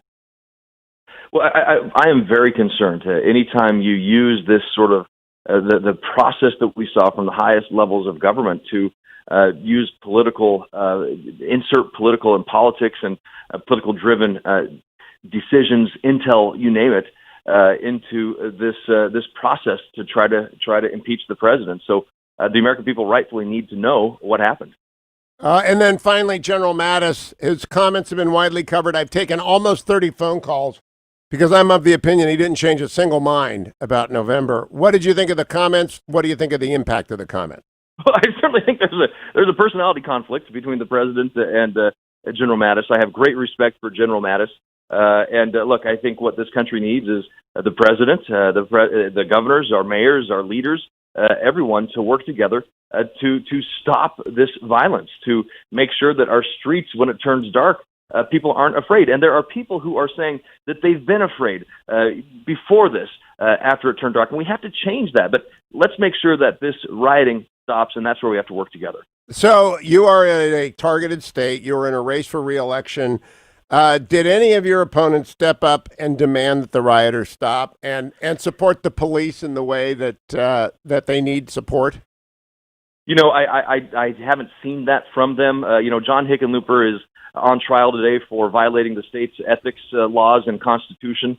Yesterday, a court in Denver denied his attempt to get out of the hearing and the trial. He's been trying to hide from that for some time now. So he's probably been busy doing witness preparations and trying to figure out what he can do to hide the fact that he took private jets around the country from billionaire friends.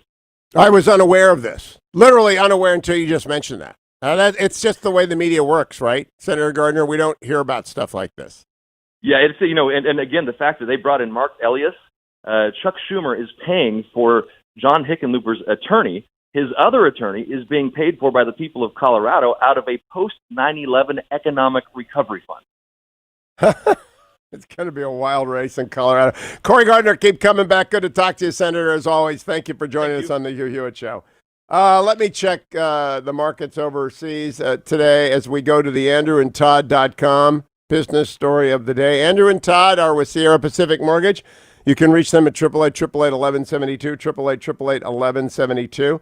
And markets, the 10-year Treasury took a point jump yesterday. It's at 0.76. All right. And light crude is up to $36, almost $37 a barrel. Gold stayed the same at $17.15 overnight. And Japan went up a point, a third of a point. The markets in England and Germany are off a little bit because the giant stimulus in Germany for Germans is just the latest measure. Money is being printed around the world as the answer to the COVID virus. The amount of money has to chase the same amount, indeed, fewer goods. Amazon announced yesterday doing a special sale in the sky for their sellers who have been hurt by this. I think inflation is on the way. I think if you're going to refinance, you should take advantage of these rates right now by going to andrewandtodd.com or giving them a call at 888-888-1172. They have never been this low. They have never been this busy, but they will take care of callers from the Hugh Hewitt Show. Make sure you tell them it's one of them, and they will call you. You'll either talk to Andrew Del Rey, I've known for 25 years, or Todd Avakian, I've known for, I think, 7 or 8 now. Wonderful men, great team at andrewandtodd.com. They do it soup to nuts. They walk you through the process, whether it's refinancing or buying a new home. Go to andrewandtodd.com. If you're going to get masks, by the way, and some of you are going to go out and go to restaurants, you're going to see all those restaurant workers wearing masks.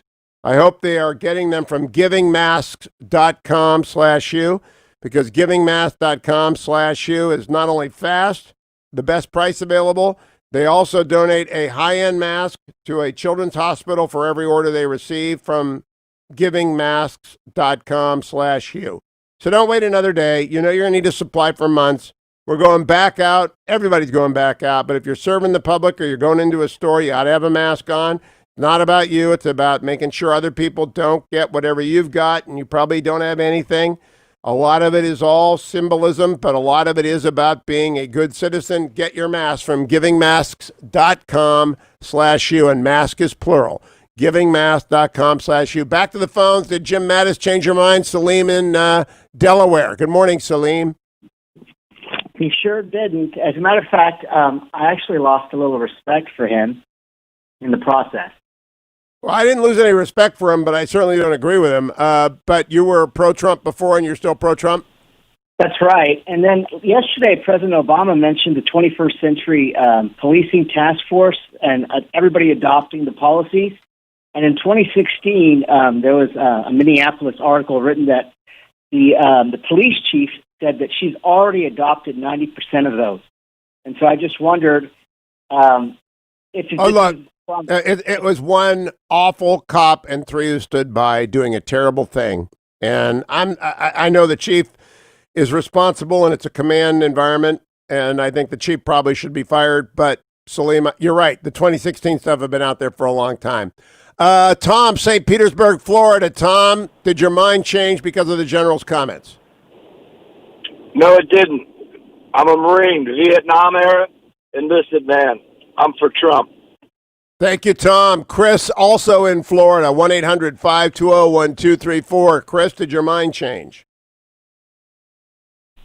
Gold Star Father, I'm honored. He's a friend of Flynn's, and no, Mattis did not change my mind. Trump has done more for Gold Star families and the families that have really paid the price than any president I've seen, and I've been through a few of them. Chris, I'm honored to talk to you. What was the name of your son or daughter? That's Sergeant Joshua Hager, Army Ranger, killed in Iraq. I'm greatly honored by your call, and I hope people hear that in your voice, and I appreciate your taking the time to talk to me. I always stop and say thank you. I can't even begin to understand your grief, but I appreciate the call, Chris. What's our count? How many calls have we had? I just drive this home. Even as I begin talking about ReliefFactor.com, sponsor of the studio, $19.95 to get your first bag.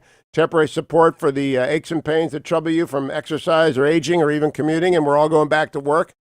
ReliefFactor.com is your companion to support the temporary relief of minor aches and pains. I carry in curcumin, resveratrol, and omega. I tell you about it 3 times a day. I take it in the first hour, I remind you 2 more times. And I think it's important, even as I do so, that we get the tally. What's the tally at, Ben? You can keep a running one. 32 people. Not one changed mine. Go out and tell everyone who talks to you about General Mattis Day. I listen to the Hugh Hewitt show, even during his ReliefFactor.com plug. 32 people. Not one changed mine. Why is it? Because the country knows what its mind is. They're either pro or anti-Trump. They've made it up. Jim Talent is next.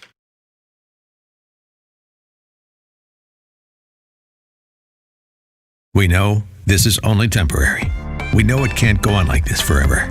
We have to keep focusing on the future and get through this thing day by day. But when it ends, the sun will come out. Jobs will start up again. The traffic jam we used to hate will come back. Thank God for cars. So many things we took for granted are going to be so special. We'll get through this because we have each other. And we have this radio station. We are the answer.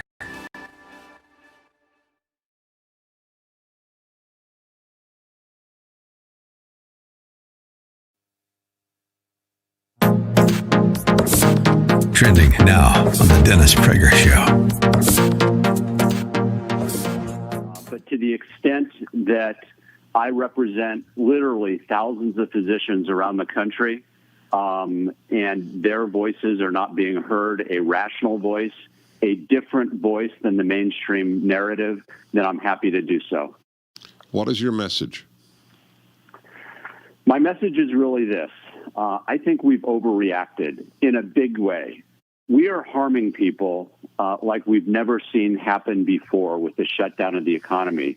You know, I wrote a piece recently that was published in the American Thinker, and I was channeling you as I wrote it. I titled it Better Safe Than Sorry. And what I point out is that we're at depression levels of unemployment right now. We're seeing domestic violence at the highest levels we've ever seen. Our local sheriff here in Orange County, Sheriff Don Barnes, reports that our 911 systems are being overwhelmed by domestic violence calls. And remember, one domestic violence case is lifelong. That person will be affected for many, many years to come.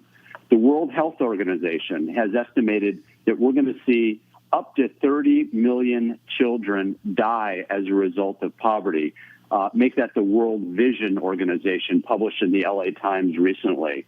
We are literally letting criminals out of jail, yet preventing Americans from defending themselves by buying guns, at least in California, because gun stores are all closed.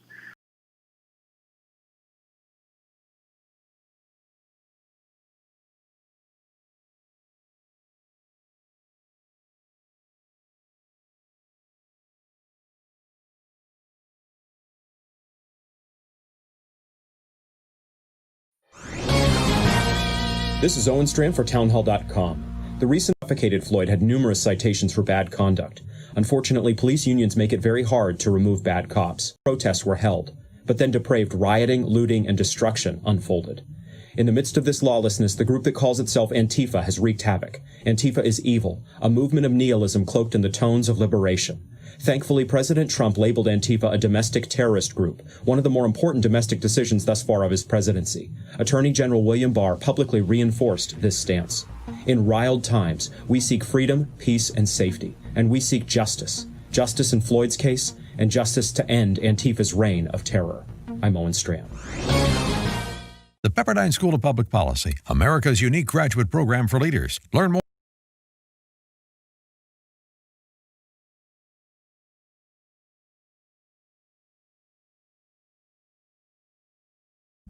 Welcome back, America. It's Hugh Hewitt, 51 minutes after the hour. Joined now by former Senator Jim Talent of the great state of Missouri when he served in the Senate, now with the Bipartisan Policy Center. Follow him at jimtalent.com. Good morning, Jim. How are you? Fine, you. How are you this morning? Great. Now, I'm doing something today which I normally don't do. I'm taking a lot of calls. Normally, I do interviews and try and get people the news, but I wanted to know the reaction to General Mattis's statement. So I've had 32 calls this morning, east to west, all different parts of the country. The majority of the callers were veterans. Some were active duty. I had one Gold Star dad that I'm very honored to talk to, a Gold Star dad. Not one caller, not one, has changed their mind about supporting Donald Trump because of General Mattis. And the one anti-Trumper who called hadn't changed his mind either. My view, Jim Talent, is that's a pebble bouncing off the battleship of 2020. What do you think? Oh, I think politically that's correct. And, I have to tell you something. I'm not sure what all the argument is. The president has the authority and has used it on a number of occasions to enforce federal law, protect federal installations. And if this, what amounts to anarchy, were to continue throughout the summer and the states were unable or unwilling to do anything to protect people in huge parts of cities, I would expect the federal government to act. Now, look, the president should not, in my opinion, shouldn't have announced this in one sentence of a 5-minute speech. I mean, this is where his approach hurts him, right?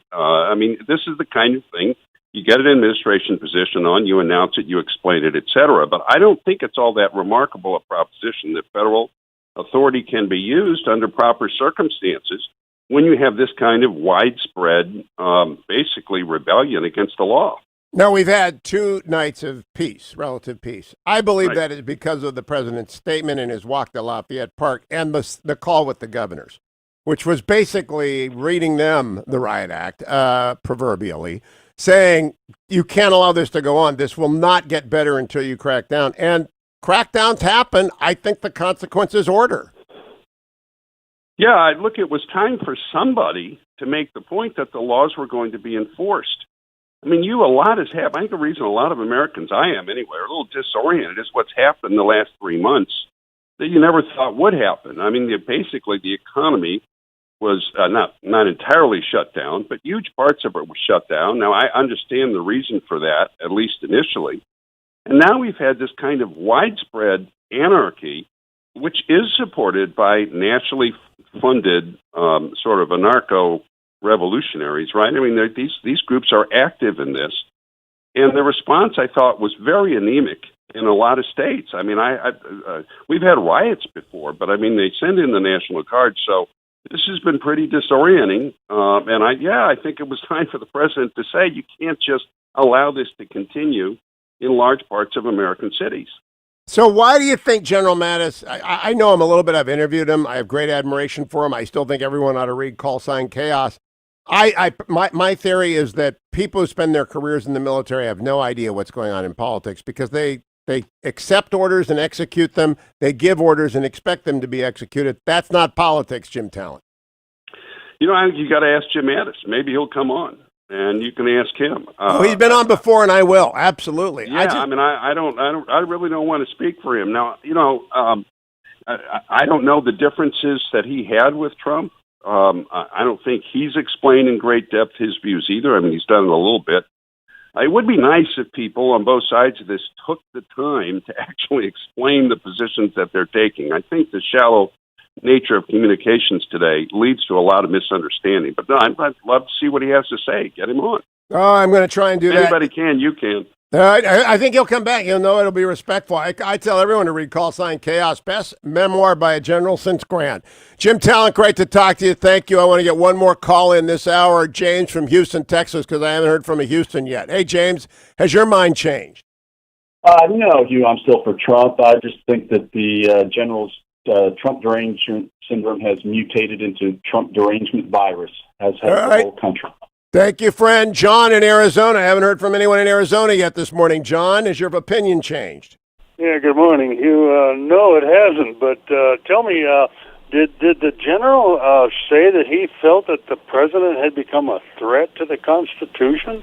No, he just said he's dividing the country. He's the first president in his lifetime who's tried to divide the country, not a threat to the Constitution. Thank you, John. Joe in Petersburg, Florida. You get the last call of the hour, Joe. Has your opinion changed? My opinion has changed against Mattis and Espers. But not against the president. That's not the question is, did you become anti-Trump? 100% for President Trump, and I am a veteran. And so what do you see in the community around you? Unfortunately, I see some peaceful protests, but then at night, some of them have been turned into violence. It's time for law and order. Thank you, Joe. I'm coming back, America, with Chuck Todd. 35 calls. Not one changed mine. People, some idiot on Twitter says, very scientific. Of course it's not scientific. It's people outside of the blue bubble who have taken the time to stop and call and tell and disappoint America, blue bubble people. They haven't changed their mind because a great American, General Mattis, does not get the Trump movement. It's got nothing to do with ordinary politics. We are at a defining moment in this country between whether or not we're going to be ruled by the government or we're going to rule the government. And if you're for the latter, you're for Trump. Stay tuned, America.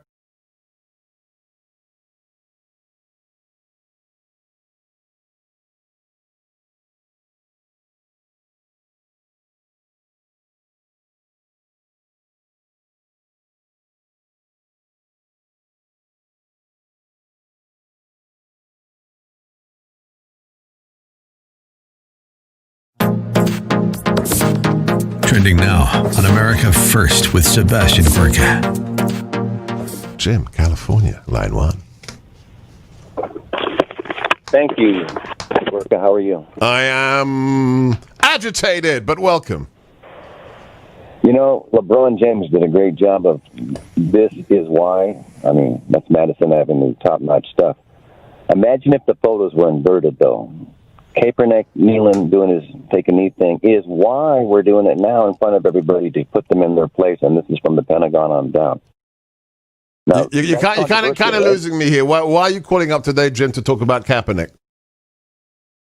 Well, because you won't let me talk about LennonMurderTruth.com. Oh, why did you leave this guy? Don't let Jim. Why are you lying about your name? You ring every flipping radio show in the nation. You change your name and you lie. You're a tinfoil hat. You're a hero. You're a hero. When people say that they're a hero, they're a coward and a failure and a loser. When you call me a coward, if you have to call yourself a hero, you are the biggest loser in human history. Do you understand how pathetic I'm? The website is your proof. Right. Is my proof. Dude, go back to the little aliens. The aliens are coming for you now. Quickly, put on the tinfoil hat. Run, Jim! Run! The tinfoil hat is waiting for you. Now! They're coming! The Yeti, the Sasquatch, they're all coming for you. Jim, you're a lunatic. Just like the media? No. Bye-bye. We did some research on this guy. He rings up every national radio show with the same story. What was the story? Hang on a second. We got 30 seconds. What's the story? Who killed John Lennon? What is it, Jeff? Is it Reagan did. Ronald Reagan killed John Lennon. Looney, get some psychiatric help. Thank you, whatever your name is. Keep up with what's trending. Subscribe on YouTube today.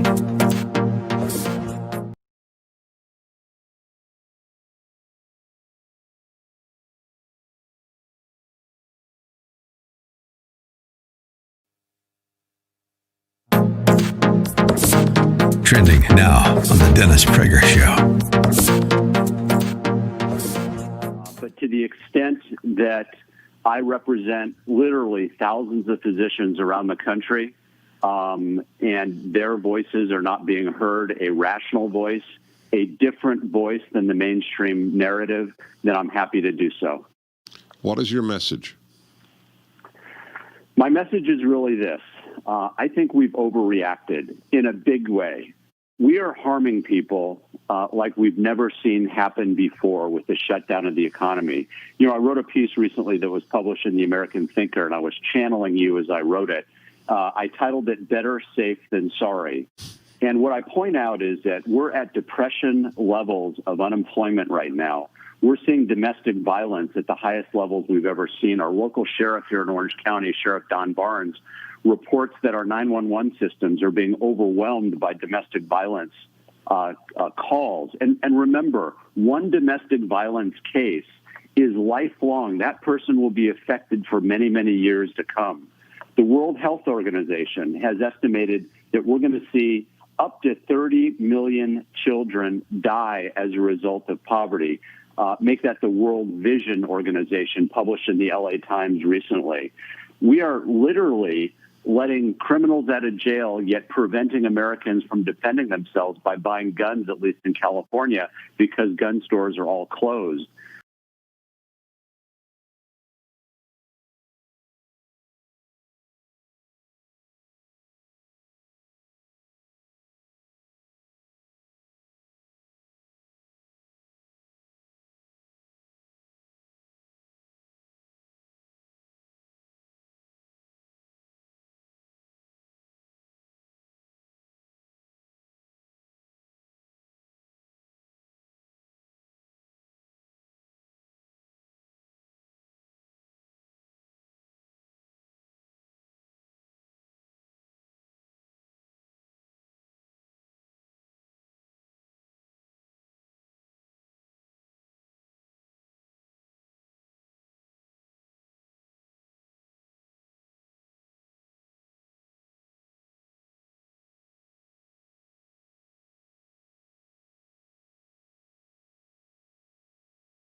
trending now on the Hugh Hewitt Show. An angry crowd broke into Minneapolis Police Department's 3rd Precinct headquarters Thursday night. Just stop and think about that. They broke into a police headquarters? An angry crowd, that's a mob, and that's illegal. And the police retreated, I guess, and set fire to the building. Okay, so you're endangering firemen. So the police retreated and firemen got endangered, capping another day of protests, many of them violent. The police station on East Lake Street has been the epicenter of this protest for this week, for people demanding justice after the death of George Floyd, who died Monday. Minnehaha Lake Wine and Spirits, the target of looters the night before, was set ablaze. Protests have been taking across the metro all day long, both peaceful and violent. On Wednesday night, a man was fatally shot as crowds looted and burned buildings on East Lake Street late into the night. It has spread to St. Paul. The hotel in St. Paul, the St. Paul is my favorite hotel. St. Paul Cathedral is my favorite church in America. I love the Charlie Brown week. I love everything about the city. I go there often, and if it wasn't for the fact that it was in Minnesota cold, I would live there part of the year. Perfect weekend ahead. It's going to be about 70 degrees and sunny all 3 days. Well, that's good. It's not going to be hot. No. If it was hot, I would say, oh, my goodness, we're in trouble. Look, the Michael Freeman, who was Amy Klobuchar's successor, Amy punted on the bad cop charge. He did not help things yesterday. Keep up with what's trending. Subscribe on YouTube today.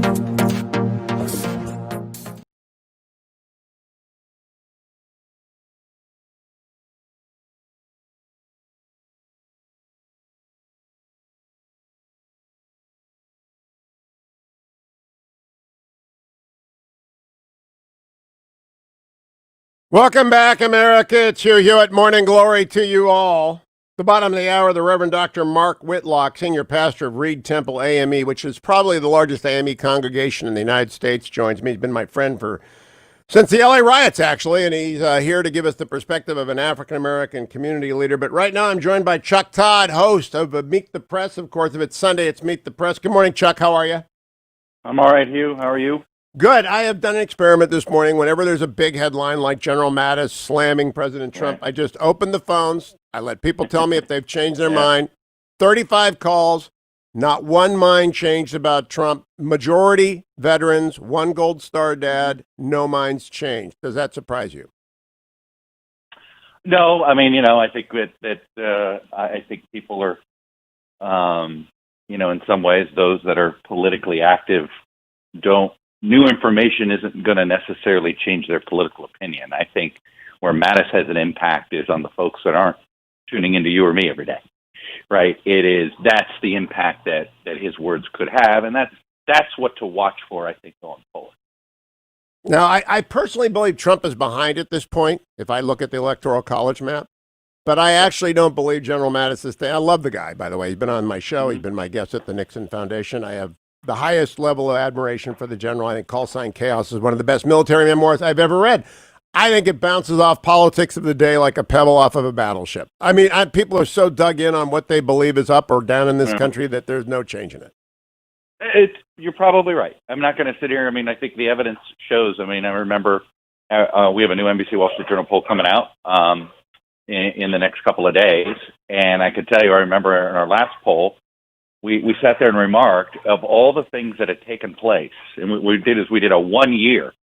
I wonder if I think you were on that show that Sunday that I did that. I went from 1 year, and it's like, so a year ago, before there was a pandemic, before there was impeachment, before there, all these things, and nothing had changed. Nothing had moved in the president's job right? He sits in the same spot he was in 2 years ago. He was in 3 years ago. He was in 6 weeks ago. He was in 6 months ago. And it probably is in the same place. I think the question, though, is what does this do to let me put it another way, Hugh. Here's something that I think is a real problem for the president's reelection. Do you know any Clinton supporter? Do you know of a Clinton voter or a Clinton supporter that's voting for Trump this time? No. Right? And that, to me, until the Trump campaign can answer that question for me, I assume they're behind, and probably behind by a little bit more than even they realize. I think you're right. That's what I began with. That leads me to my next question. This is beginning to be murmured about. Gosh, we love Mike Pence. We think he's a great man. He doesn't do anything for Trump. Tim Scott would help. Ron DeSantis would help. He's got to do the FDR, swap out Truman for Wallace, or Wallace for Truman. What do you think? Wallace for Truman, yeah. I will be honest, this was a topic of conversation about 9 months ago with some Republican operatives that I was talking with, who all at that time were trying to warn Pence that, be careful, because the president is a believer in your rollout. You can't, he's a marketer, and you wouldn't be, it would be very on brand for the president to say, oh, this is a new election. I need to have a new brand with me. I need to have a new this with me. So I've always said you can't assume that he won't do something like that. That said, in the middle of all this, I think that, the vice president, in at least comparison to the president, maybe this is the problem, right? The vice president has gotten more praise for his handling of the task force than the president has. Maybe that's bothered the president. We don't know.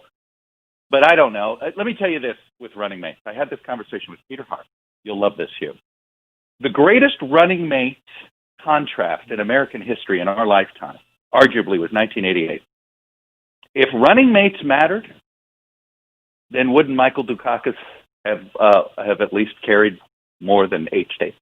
My response to Hart would be, in this election, on the Democratic side and on the Republican side, the running mate, do they have a marginal impact in Michigan, Pennsylvania, and Wisconsin? I think it's a 3-state election. And that's if you believe it's going to be a close election, right? There's some theories that this is going to be close until it's not. There's other theories that say it'll be close in a lot of places, but all tip in one direction, right? There's different ways that I think this election is going to go. I happen to be one that believes it'll feel close until it isn't, and it'll break late. Because I don't think you have enthusiastic Biden supporters. I think what you have is enthusiastic people that are questioning the president.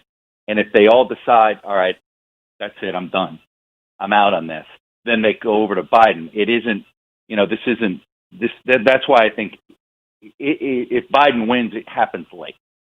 So Chuck, you've been in politics. You've been doing this a long time, like I have. I have never. 9/11 was an earth-shattering moment, but I've never seen a succession of shattering moments, the likes of the virus followed by the riots. I just haven't.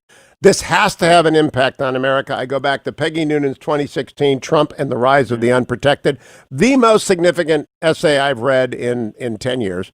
And I think to myself, a lot of people are badly banged up after these 5 months, and we don't know what they think. What do you think they think? I agree. I think there's a number of ways this can go that wouldn't surprise me. I think, in general, and I see this in our own polling, belief that the government needs to do more on everyday things, not just, how we ask a tracking question. We've asked this question for 20-odd years, which is, do you think the government, does too much? Let more in the private sector. Do you think government needs to do more? The rise in government doing more, that number is going up. Now, it always goes up during tough economic times, but this isn't just tough economic times. This is a pandemic that has hit us both on health and economics. Then you throw in the what we're dealing with, the demonstrations, which is sort of this reminder of the inequality issue in general. And I think you have a general desire for government action, but the question is, by October, what is the government action that people want? Is it government? Is it people clinging to government for security, or clinging to government for to fix their lives, right? And that's what obviously, I think the president is going to end up trying to make a security argument. That leads me right to my next question. In your circle, Biden says, no, I'm going to, I'm a restoration. We're going to, bring back American values, however he'll word his messaging. But I think it'll be two different ways to make the case that, yes, I will use government to help you. Did you, different philosophies. In the past 10 days, Chuck Todd, did anyone talk to you about buying a gun who had never owned a gun before? Yes. Yep. Yeah. Same experience. Same experience. It's everywhere. No, What does that tell you? People want to protect themselves in general. What that means is, right, but it also tells me something else. And this is now spreading all across political spectrums. Trust in government to do the right thing right now has never been lower, no matter your political persuasion. Now, you may look at it, you may look at it through the prism of the FBI and maybe, the national, what would go in there. And from the left, you may look at it through the prism of law enforcement. But there is a lot of distrust of various law enforcement institutions. And I think that then does in turn lead to people deciding, I have to protect myself. Yeah, it's deep in the water now. Last question, Chuck Todd. Yesterday we had two other enormous stories. We had President Obama re-enter politics visibly, and we had Rod Rosenstein admit serially he had no idea what was going on. Neither of them made an impact on the news cycle. It's remarkable. Well, how about the Flynn thing last week? I couldn't stop reading those Flynn summaries, and yet I couldn't even find 30 seconds for it on Meet the Press on Sunday. And I say this, it was just, look, I think this is a reminder that we're going to have a much bigger debate about where America is headed. And so in some ways, what you just described, while they're big stories, they're small stories in this large debate that I think is being thrust upon everybody. So, do you have any idea who's going to be on Meet the Press Sunday? You never do, but I mean, is this week worse than ever? Yeah, because there's going to be we'll see if any of these folks that have spoken out decide to go to camera with some of their comments and some of their explanations, and that of course is the big scramble, as you might imagine here. Oh, I hope General Mattis shows up to talk to you. I really do, because as I said, I've interviewed him at length. I think he's a thoughtful guy. I've had wonderful exchanges with him, both off the record and on the record. I mean, no matter what you think of his statement, people should hear him out. He's the greatest of Americans. He really is. And Call Sign Chaos is probably the greatest military memoir since General Grant's. Don't go anywhere, America. I'll be right back. Chuck Todd will be there on Sunday, because if it's Sunday, it's Meet the Press. I'll be right back on the Hugh Hewitt Show.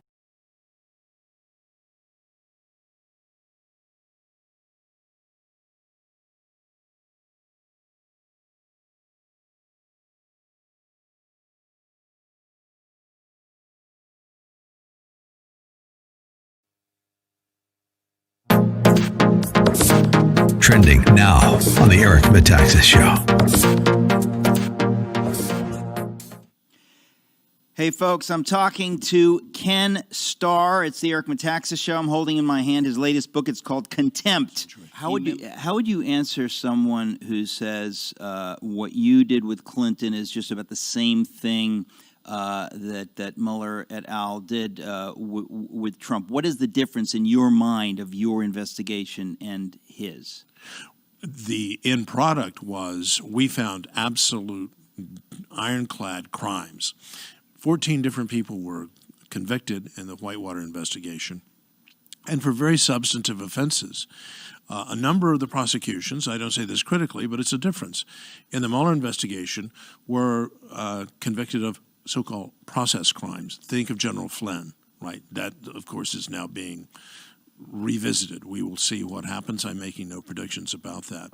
But with respect to the President of the United States, we found clear-cut evidence of crimes, perjury and obstruction of justice. And that's all laid out in the Starr referral. What Bob found, and what Bob Mueller found, was that there was no Russian collusion. Vladimir Putin, according to the report, it'd be intriguing to get Bob Mueller to say here were his sources if he could reveal them. He might not be able to. Vladimir Putin, after the election, calls together some of his closest advisors.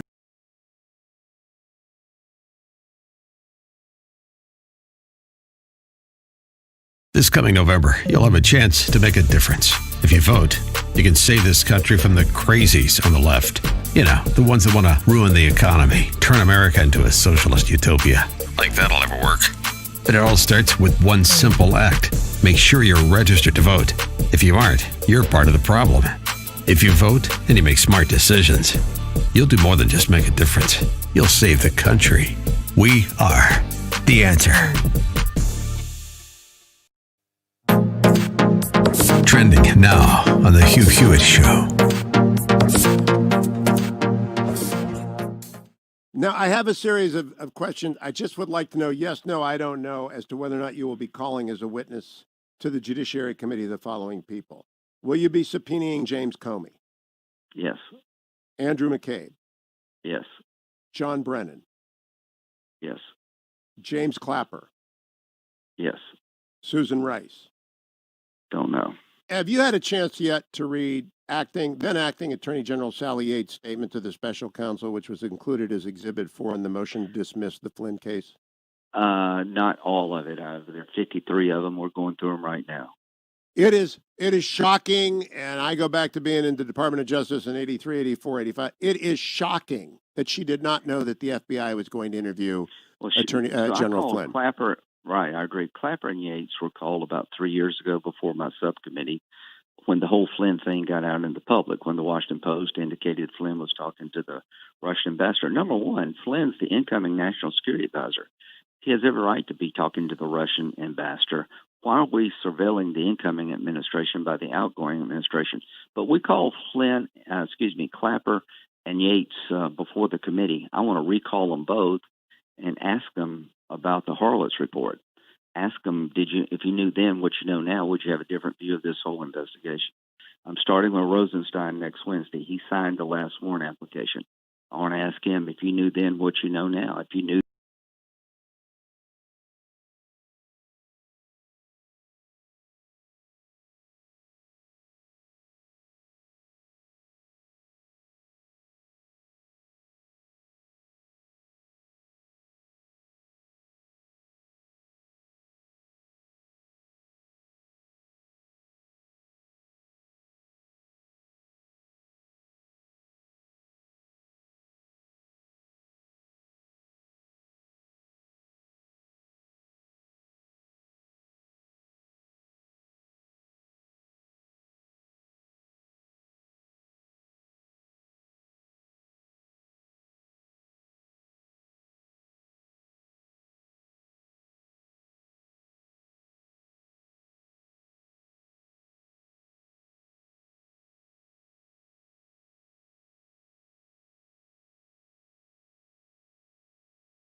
Welcome back, America. It's Hugh Hewitt.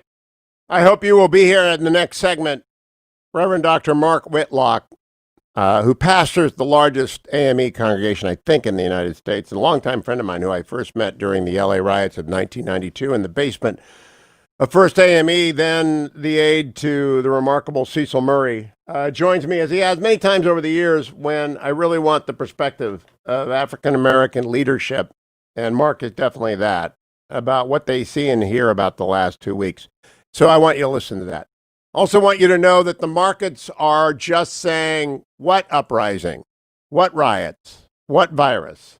Brought to you by AndrewandTodd.com. They are the mortgage leaders at Sierra Pacific Mortgage.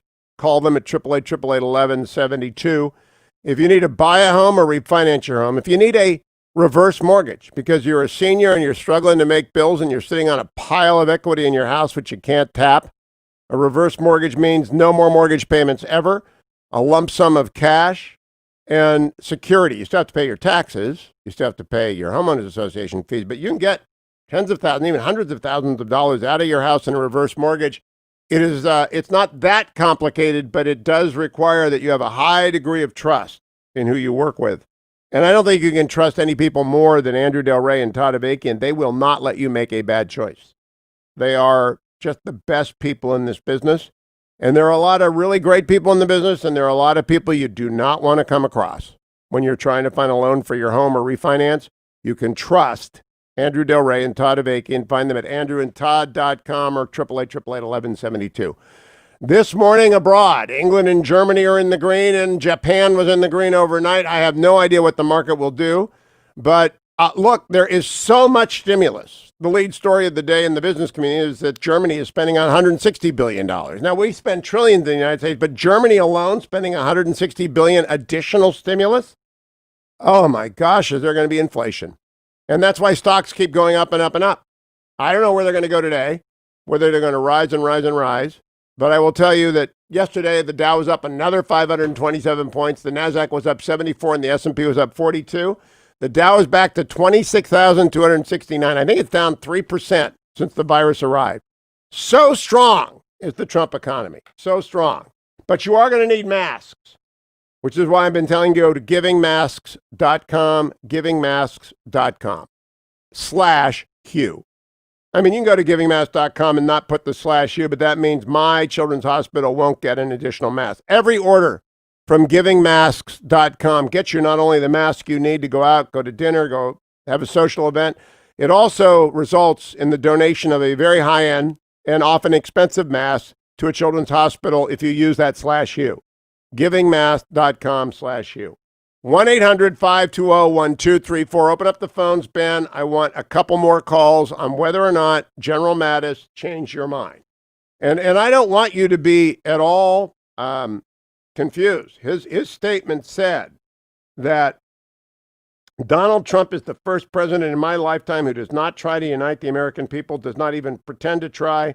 Instead, he tries to divide us. We are witnessing the consequences of 3 years of this deliberate effort. I think he means the riots. We are witnessing the consequences of 3 years without mature leadership. Again, I think he means the riots. We can unite without him, drawing on the strength inherent in our civil society. I don't believe the general understands that it's either Biden or Trump, and Biden can't unite anything. This will not be easy, as the past few days have shown, but we owe it to our fellow citizens, to past generations that bled to defend our promise, and to our children. I just don't think the general is going to make a lick of difference. I believe Peggy Noonan, in her essay of many years ago, was the one who had it right. It's the protected versus the unprotected. The general's very protected, and I don't think he understands what it's like to have been looted.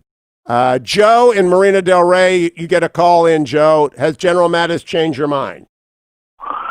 Well, he didn't really change my mind, and a scripture came to my mind. And Joe, I don't have time. I just want to know, he didn't change your mind, right? That's right. All right, that's what I need to know. I'm out of time. I appreciate offering of scripture. I'm trying to find someone whose mind's changed by General Mattis. That's 36. 3 dozen callers, not one changed mind. Stay tuned. The Reverend Dr. Mark Whitlock comes next. It's a voice you don't hear very often. If you are white, you should be listening. If you're anybody, it's the Hugh Hewitt Show. Portions of the Hugh Hewitt Show brought to you by Sierra Pacific Mortgage. For more info, call 888-888-1172.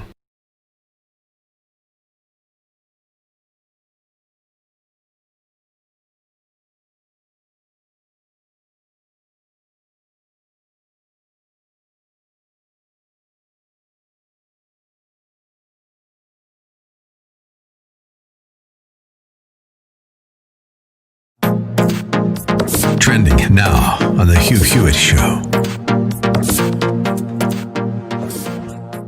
An angry crowd broke into Minneapolis Police Department's 3rd Precinct headquarters Thursday night.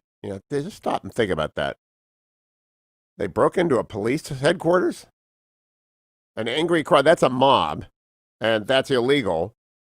And the police retreated, I guess, and set fire to the building. Okay, so you're endangering firemen. So the police retreated and firemen got endangered, capping another day of protests, many of them violent.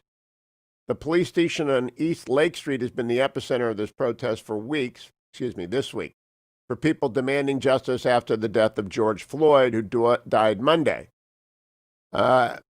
Minnehaha Lake Wine and Spirits, the target of looters the night before, was set ablaze.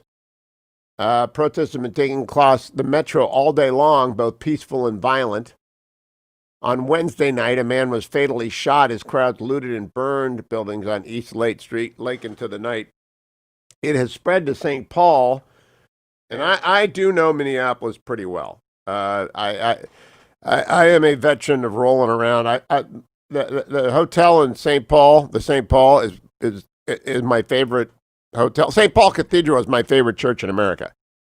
I love the Charlie Brown week. I love everything about the city. I go there often, and if it wasn't for the fact that it was in Minnesota cold, I would live there part of the year. Perfect weekend ahead. It's going to be about 70 degrees and sunny all 3 days. Well, that's good. It's not going to be hot. No. If it was hot, I would say, oh, my goodness, we're in trouble. Look, the Michael Freeman, who was Amy Klobuchar's successor, Amy punted on the bad cop charge. He did not help things yesterday. Keep up with what's trending. Subscribe on YouTube today.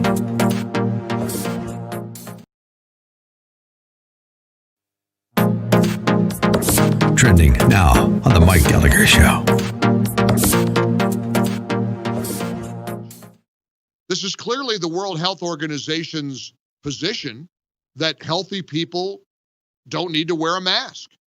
And Christine Francis, who's also with the World Health Organization, which is the clip that I saw last night on social media, she again assures people that if you're healthy and you're not exhibiting symptoms and you're not taking care of COVID-19 sick patients, or you're not a healthcare worker, you don't need to wear a mask. And here's cut 10. This is Christine Francis again from another expert from the World Health Organization. Medical masks like this one cannot protect against the new coronavirus when used alone. When you wear them, you must combine with hand hygiene and other preventive measures. WHO only recommends the use of masks in specific cases. If you have cough, fever, and difficulty breathing, you should wear a mask and seek medical care. If you do not have these symptoms, you do not have to wear masks because there is no evidence that they protect people who are not sick. However, right, I give up. If you are healthy... I'm done. No masks. Wear a mask. Don't wear a mask. Okay. Whatever. Like I said, Disney World might want to consult with the World Health Organization before requiring people to wear masks in order to ride Space Mountain. I'm just saying. But I'm no longer going to try to impose my will on any of this crap on you. Keep up with what's trending. Subscribe on YouTube today.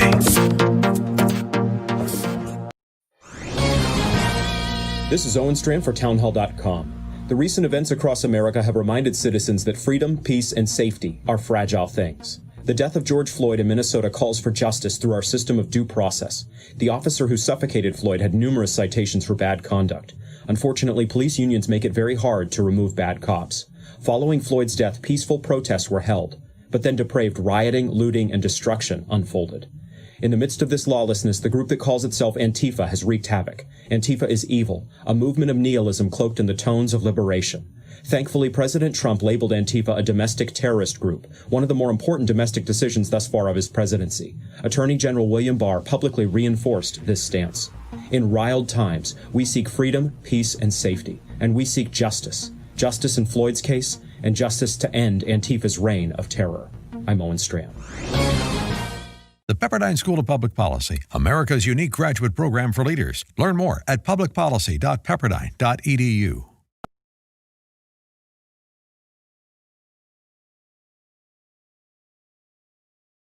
The bad cop charge.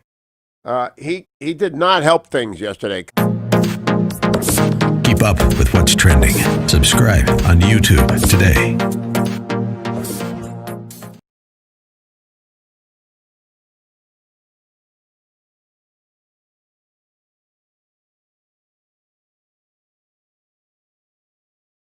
Welcome back, America. I'm Hugh Hewitt. Thank you for listening. My next guest is very special to me. I first met him in 1992 in the basement of Los Angeles' first AME church, then led by the legendary Chip Cecil Murray. And he is the most remarkable guy. Mark Whitlock was not only trained by Dr. Murray, but then became a pastor on his own at Core Church in Irvine, California, and now has been called by the authorities of his church, as I was called by the authorities of this network, to come to the Beltway. And he pastors Reid Temple AME. Mark Whitlock, welcome back, Reverend Dr. Whitlock. It is great, as always, to talk to you. It's always a friend in you, Hugh. Tell me everything is going well. I'm so excited to be back on your airways again. Well, I call you when race is on the table, and I told my booking producer, let's get Dr. Whitlock. I always need to hear from you when race is on the table because I've heard you preach, and I need you to preach a little bit here. What is your perspective on the last 2 weeks, beginning with the murder of George Floyd through the violence? Tell me how Reid Temple's doing as well, because when you got drafted to come to D.C., I was shocked, and then I looked at Reid Temple's website, and I know why. I think it's the largest AME church in the country, isn't it? It is. It's the largest AME church in the world with membership and size and certainly programming. I am excited about being at Reid Temple, but more than that, I'm also excited about the opportunity to bridge the gap racially, culturally, by way of religion and all. The challenges that I see, first off, thank you for inviting me on your show. You're still one of the largest radio hosts, talk show hosts in the country, and I'm always honored to be here. Although you're conservative, and I tend to be a little bit moderate to liberal, but I still feel that there's a need for us to cross countries and cross divides so that we can find some common ground. For me, the George Floyd killing, and I'm interested that you said what you said, Howard. You said murder. And in many cases, moderates like myself see it as murder because the law was broken. The law, no matter if it's broken by a police officer or a person outside the law, was broken. Here we have a man, unlike Rodney King, who was beaten severely but lived. We have another guy, George Floyd, who is under arrest, and he is being kneeled on. He's being held by 3 to 4 police officers, and this man kneels on his neck. And so we deal with some systemic issues, yes, but we also deal with the breach of humanity where a man is struggling for his life. He's crying, he's hollering, and he's literally asking to live, and they don't let him live. And so for me, I do believe that's murder. And so out of that comes, in my opinion, something that's very complex. First, we have the traditional Eric Garner, Black Lives Matter. We have the traditional social justice protest. And we have people who are marching, people who are crying, people who are doing the same thing that Dr. Martin Luther King does. But then it takes on another light. It moves to this place where it becomes violent, it becomes a social economic issue, I think, born out of the pandemic where 30 million people are unemployed. We have more young white kids who are protesting than ever before in the history of this country. And I think social media has played a big part, because if you remember the largest protest, and I'm going to let you come in with another question, but the largest protest was the Rodney King protest, the Rodney King unrest, the Rodney King riot. But we did not have social media at that time. We did not have Facebook, Twitter, Instagram, Snapchat. We barely had cell phones, if you recall. Cell phones probably weighed about 30 pounds in those days. But now we have email, we have text messaging. So we have a method of organizing and gathering and bringing people together on both sides. So it's a different context. I am not going to go with the provocateurs from Russia. I'm not going to go there. And the other thing that I'm finding, Hugh, which is real different, is that they're protesting. If I were in California, they're protesting in Newport Beach. They're protesting in Huntington Beach. They're protesting in Beverly Hills. They're protesting in Larchmont. They're protesting in Washington, D.C., but they're not protesting in traditional African-American communities. I was talking to some friends yesterday in South Central. They said, Reverend, ain't nothing happening in South Central. I was talking to people in Harlem. Reverend, ain't nothing happening in Harlem. And so my concern is it's a different movement than it was in 1992. On you, Hugh. Now, Dr. Whitlock, I want to talk a little bit about the two kinds of violence. Violence happens incidentally in protests and almost accidentally, and then there's intentional, organized looting and the destruction. You and I both were in LA in 92, and you had to live it every day. I just covered it. I dropped in on my media helicopter and would film the destruction. Those neighborhoods, some of them never recovered. And while there have been these scenes on the Santa Monica 4th Street Promenade and in Newport Beach and in wealthy neighborhoods in Macy's in New York City, there's also H Street Northeast, which had a half dozen African-American businesses burned out. There's also a story in the Wall Street Journal today about inner city Philadelphia. And my heart just breaks for these people. And you had to live and help them rebuild. I don't know that these violent people that burn stuff down get any idea. They're not helping anybody. It doesn't advance the cause of justice a lick. Yeah, but it's an interesting narrative because in Watts in 1965, it was completely a black neighborhood, and I think you're absolutely right about that. Because if there's injustice anywhere, there's injustice everywhere, and Martin Luther King would say, if there's violence anywhere, there's violence everywhere. But in this case, they are burning and looting predominantly white neighborhoods or commercial neighborhoods that may spring back. Here's the point I'm trying to drive. In those poor neighborhoods, insurance is not as prevalent, is not as powerful, is not as much as in place. But in some neighborhoods like those in Beverly Hills, Larchmont, Newport Beach, Huntington Beach, Santa Ana, trust me, not all the looters were the face of the protesters. We know from the 1992 unrest that business owners were burning their own businesses, and some major businesses were lighting fires to their buildings because the businesses weren't profitable. And those businesses were going down, and they benefited from the burning. Now, okay, some would say that's just a liberal take on it, and it's still wrong. I agree. I don't agree with looting. I don't agree with violence of any kind. You know I'm a social justice guy, so I don't agree with it. But in the same breath, we must not take away the reality that some people profit from the riot.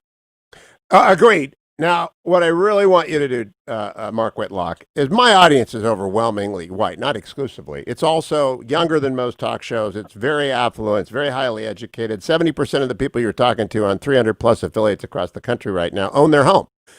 And that's why I like going to CORE. I used to hear stuff at your church that I didn't hear anywhere else. And so what are you going to preach on Sunday, and what do you want this audience to hear from you who have been doing the work of leading an AME congregation for as long as I've been on the radio, which is a long time?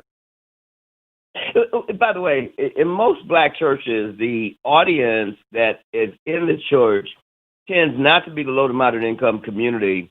It tends not to be the extreme liberal community. It tends to be homeowners. It tends to be educated. It tends to be those who tend to be a little bit more conservative than you see the people in the street. As a matter of fact, I am trying to bridge the gap between the church, Black Church, and Black Lives Matter because Black Lives Matter has tended not to partner with the church because of our conservative ways. So here's the message. The message for me is not only must you say something, and I really have to deal with what took place out of the book of Acts, chapter 2, verses 1 through 21. Not only must we say something, but we must also do something. So, in other words, let's not just bicker with one another, but let's do what you saw me do in California. Let's sit down with the evangelicals. Let's sit down with our white brothers and sisters, and let's work out. Let's get a chance to come together in fellowship. And number two, let's make sure we understand one another, because there's nothing wrong with the inerrancy of the law, but we also must understand the responsibility of seeing the other side of the law. I was talking to the police chief here in Prince George's County, and he was absolutely outraged at the fact that two of his police officers beat up on some people. He's saying reform is not enough. We need to restructure this thing. We need to take a look at this thing and make it a better model as we move in the 21st century. Do you despair of police reform? President Obama was on TV yesterday talking about the commission he put together in 2016. You remember how we went through a decade of police reform in L.A., 3 police chiefs. the commission that was headed up by Judge Webster. On and on it went. And do you believe in progress in police? I do. I just think that when an incident like the Floyd murder happens, the chief of police ought to be fired. I just think that, accountability at every level depends upon the chief. What do you think, Mark Whitlock? I think it's like taking a scab off of an infected sore. We know what's going to happen if you take the scab off. The pus will come out. But we also know that there's a ripping of the flesh and it's painful. I think reform tends to be the Vaseline that you put over an infected sore. It makes it nice and glossy. It sparkles, but it doesn't do anything. And so it is a result. We must begin not just to look at reform because we must progress. It is true that community policing has helped. Yes, it does. But we still have, and that was part of the reform process in Los Angeles. The real challenge, Hugh, and it sounds like I'm a little hyped, but I'm not, is that we still got some dinosaurs. We still have men on police forces who hold racial bias, who still look at black and get red, look at black and get angry, look at black and see them as a problem, not as a partner in the American way. Once we then rid ourselves of these dinosaurs who only know how to roar and tear things up and eat things up, will we find true reform? Until then, we'll still be putting Band-Aids over infected sores or Vaseline over infected sores. Now, Dr. Whitlock, I personally believe you ought to be on every cable network talking about this because of your actual experience in ministering in the African-American community and in a biracial, multiracial way. I want the last 3 minutes. You have now been here a year and a half, I think. You were in downtown Central City, LA. Then you were in Lily White, Orange County, and you built multiracial communities in both places. You've moved to the Beltway. How has your experience changed, and are you shocked by the insularity of this region? Insularity is amazing. Why? And I've only been here 8 months, and 2 of those months have been sequestered in a home and doing worship service with an empty congregation of 12,000 people.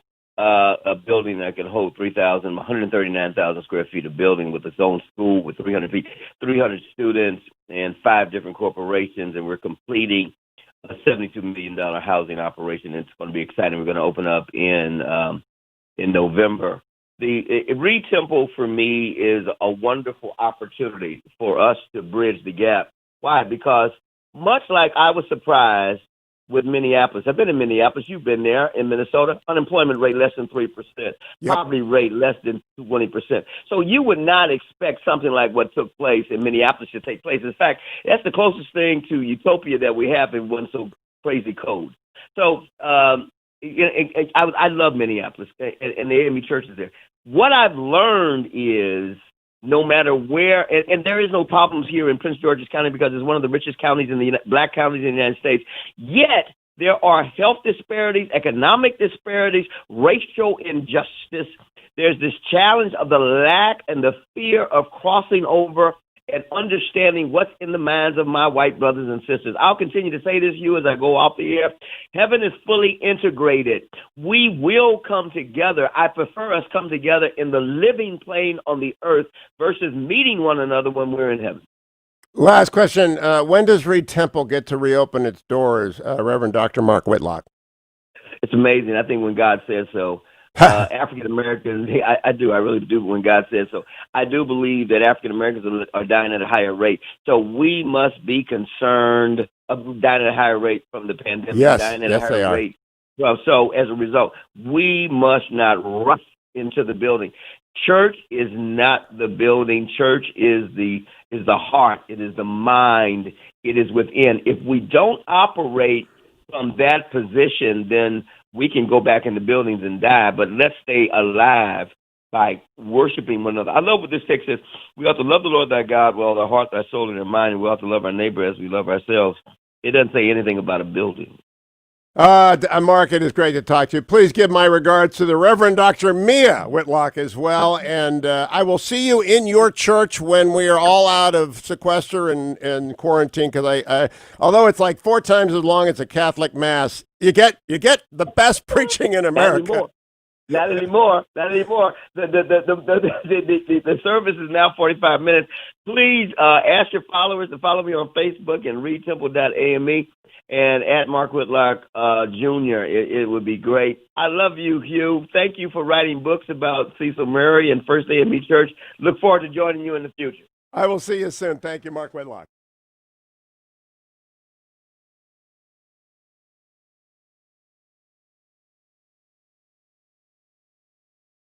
This coming November, you'll have a chance to make a difference. If you vote, you can save this country from the crazies on the left. You know, the ones that want to ruin the economy, turn America into a socialist utopia. Like that'll ever work. But it all starts with one simple act. Make sure you're registered to vote. If you aren't, you're part of the problem. If you vote and you make smart decisions, you'll do more than just make a difference. You'll save the country. We are the answer.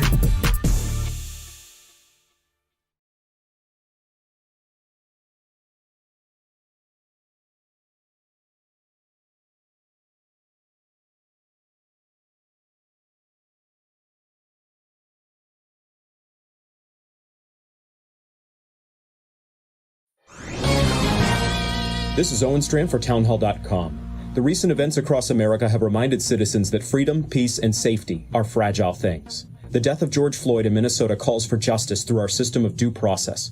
The officer who suffocated Floyd had numerous citations for bad conduct. Unfortunately, police unions make it very hard to remove bad cops. Following Floyd's death, peaceful protests were held, but then depraved rioting, looting, and destruction unfolded. In the midst of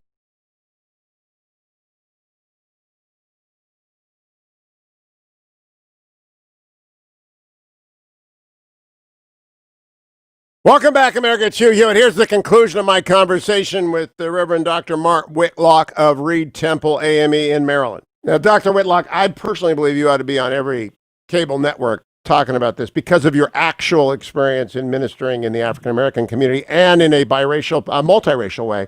I want the last 3 minutes. You have now been here a year and a half, I think. You were in downtown Central City, LA. Then you were in Lily White, Orange County, and you built multiracial communities in both places. You've moved to the Beltway. How has your experience changed, and are you shocked by the insularity of this region? Insularity is amazing. Why? And I've only been here 8 months, and 2 of those months have been sequestered in a home and doing worship service with an empty congregation of 12,000 people. A building that can hold 139,000 square feet of building with its own school with 300 students and 5 different corporations, and we're completing a $72 million housing operation. It's going to be exciting. We're going to open up in November. The Reid Temple for me is a wonderful opportunity for us to bridge the gap. Why? Because much like I was surprised with Minneapolis. I've been in Minneapolis. You've been there in Minnesota. Unemployment rate less than 3%. Yep. Poverty rate less than 20%. So you would not expect something like what took place in Minneapolis to take place. In fact, that's the closest thing to utopia that we have in one so crazy cold. So I love Minneapolis and the AME churches there. What I've learned is no matter where, and there is no problems here in Prince George's County because it's one of the richest counties in the black counties in the United States. Yet there are health disparities, economic disparities, racial injustice. There's this challenge of the lack and the fear of crossing over and understanding what's in the minds of my white brothers and sisters. I'll continue to say this to you as I go off the air. Heaven is fully integrated. We will come together. I prefer us come together in the living plane on the earth versus meeting one another when we're in heaven. Last question. When does Reid Temple get to reopen its doors, Reverend Dr. Mark Whitlock? It's amazing. I think when God says so. African Americans, I really do when God says so. I do believe that African Americans are dying at a higher rate. So we must be concerned of dying at a higher rate from the pandemic, dying at a higher rate. So as a result, we must not rush into the building. Church is not the building. Church is the heart. It is the mind. It is within. If we don't operate from that position, then we can go back in the buildings and die, but let's stay alive by worshiping one another. I love what this text says. We ought to love the Lord thy God with all our heart, thy soul, and our mind, and we ought to love our neighbor as we love ourselves. It doesn't say anything about a building. Mark, it is great to talk to you. Please give my regards to the Reverend Dr. Mia Whitlock as well, and I will see you in your church when we are all out of sequester and quarantine, because I although it's like 4 times as long as a Catholic Mass, you get the best preaching in America. Not anymore. The service is now 45 minutes. Please ask your followers to follow me on Facebook and reidtemple.ame and at Mark Whitlock Jr. It would be great. I love you, Hugh. Thank you for writing books about Cecil Murray and First AME Church. Look forward to joining you in the future. I will see you soon. Thank you, Mark Whitlock. His Twitter feed is at Mark E. Whitlock Jr. At Mark E. Whitlock, WHITLOCKJR, at Mark E. Whitlock Jr.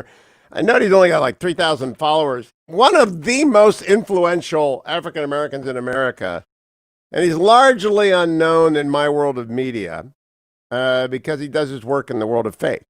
And I greatly appreciate his taking time to spend. I will go over to Reid Temple in Maryland. I'm a Virginian now, but I will go. You do. He may have been referring to his online services when he said 45 minutes, because, I mean, the choir hadn't warmed up after 45 minutes at a Mark Whitlock church. I've been a number of times over the years, and I've been to AME in L.A. and CORE in Irvine, and I will look forward to going to Reid Temple here in the Beltway. But I am curious whether or not 45 minutes gets us to the message. Because it's not been my experience in the past. I think the good Reverend Whitlock is referring to now online, which I'm sure is very different. But you haven't really been to AME unless you've been to the church, and so I pray that Reid opens very, very soon. I close by reminding you I had 35 phone calls today. 35. I asked one question: did General Mattis change your mind? Pro or con President Trump? Pro or con? Not one person has had their mind change. Not one person. 35 of those people called in. We screened only for nuts, got rid of the nuts. We had one anti-Trumper say, I'm still anti-Trump. Of course you are. Why would you change? Because General Mattis took a shot at Trump. But of all those 35, a majority were veterans. Some were active duty, one Gold Star father. Always honored to talk to a Gold Star parent. Not one. Some are disappointed in General Mattis. Others say he simply doesn't understand. What do I think? I think November is a choice not between Donald Trump and Joe Biden, but between whether or not the government is going to run our lives or whether we're going to run the government. And I don't believe in a deep state. I do believe in the administrative state being pervasive and a weight upon all of our backs that we simply have to get off, and we need to reelect Donald Trump. We absolutely need to reelect Donald Trump. And I'll tell you more about that tomorrow on the Friday edition. Thank you, Adam. Thank you, Dwayne. Thank you, Ben. And I'll be back tomorrow on the next Hugh Hewitt Show.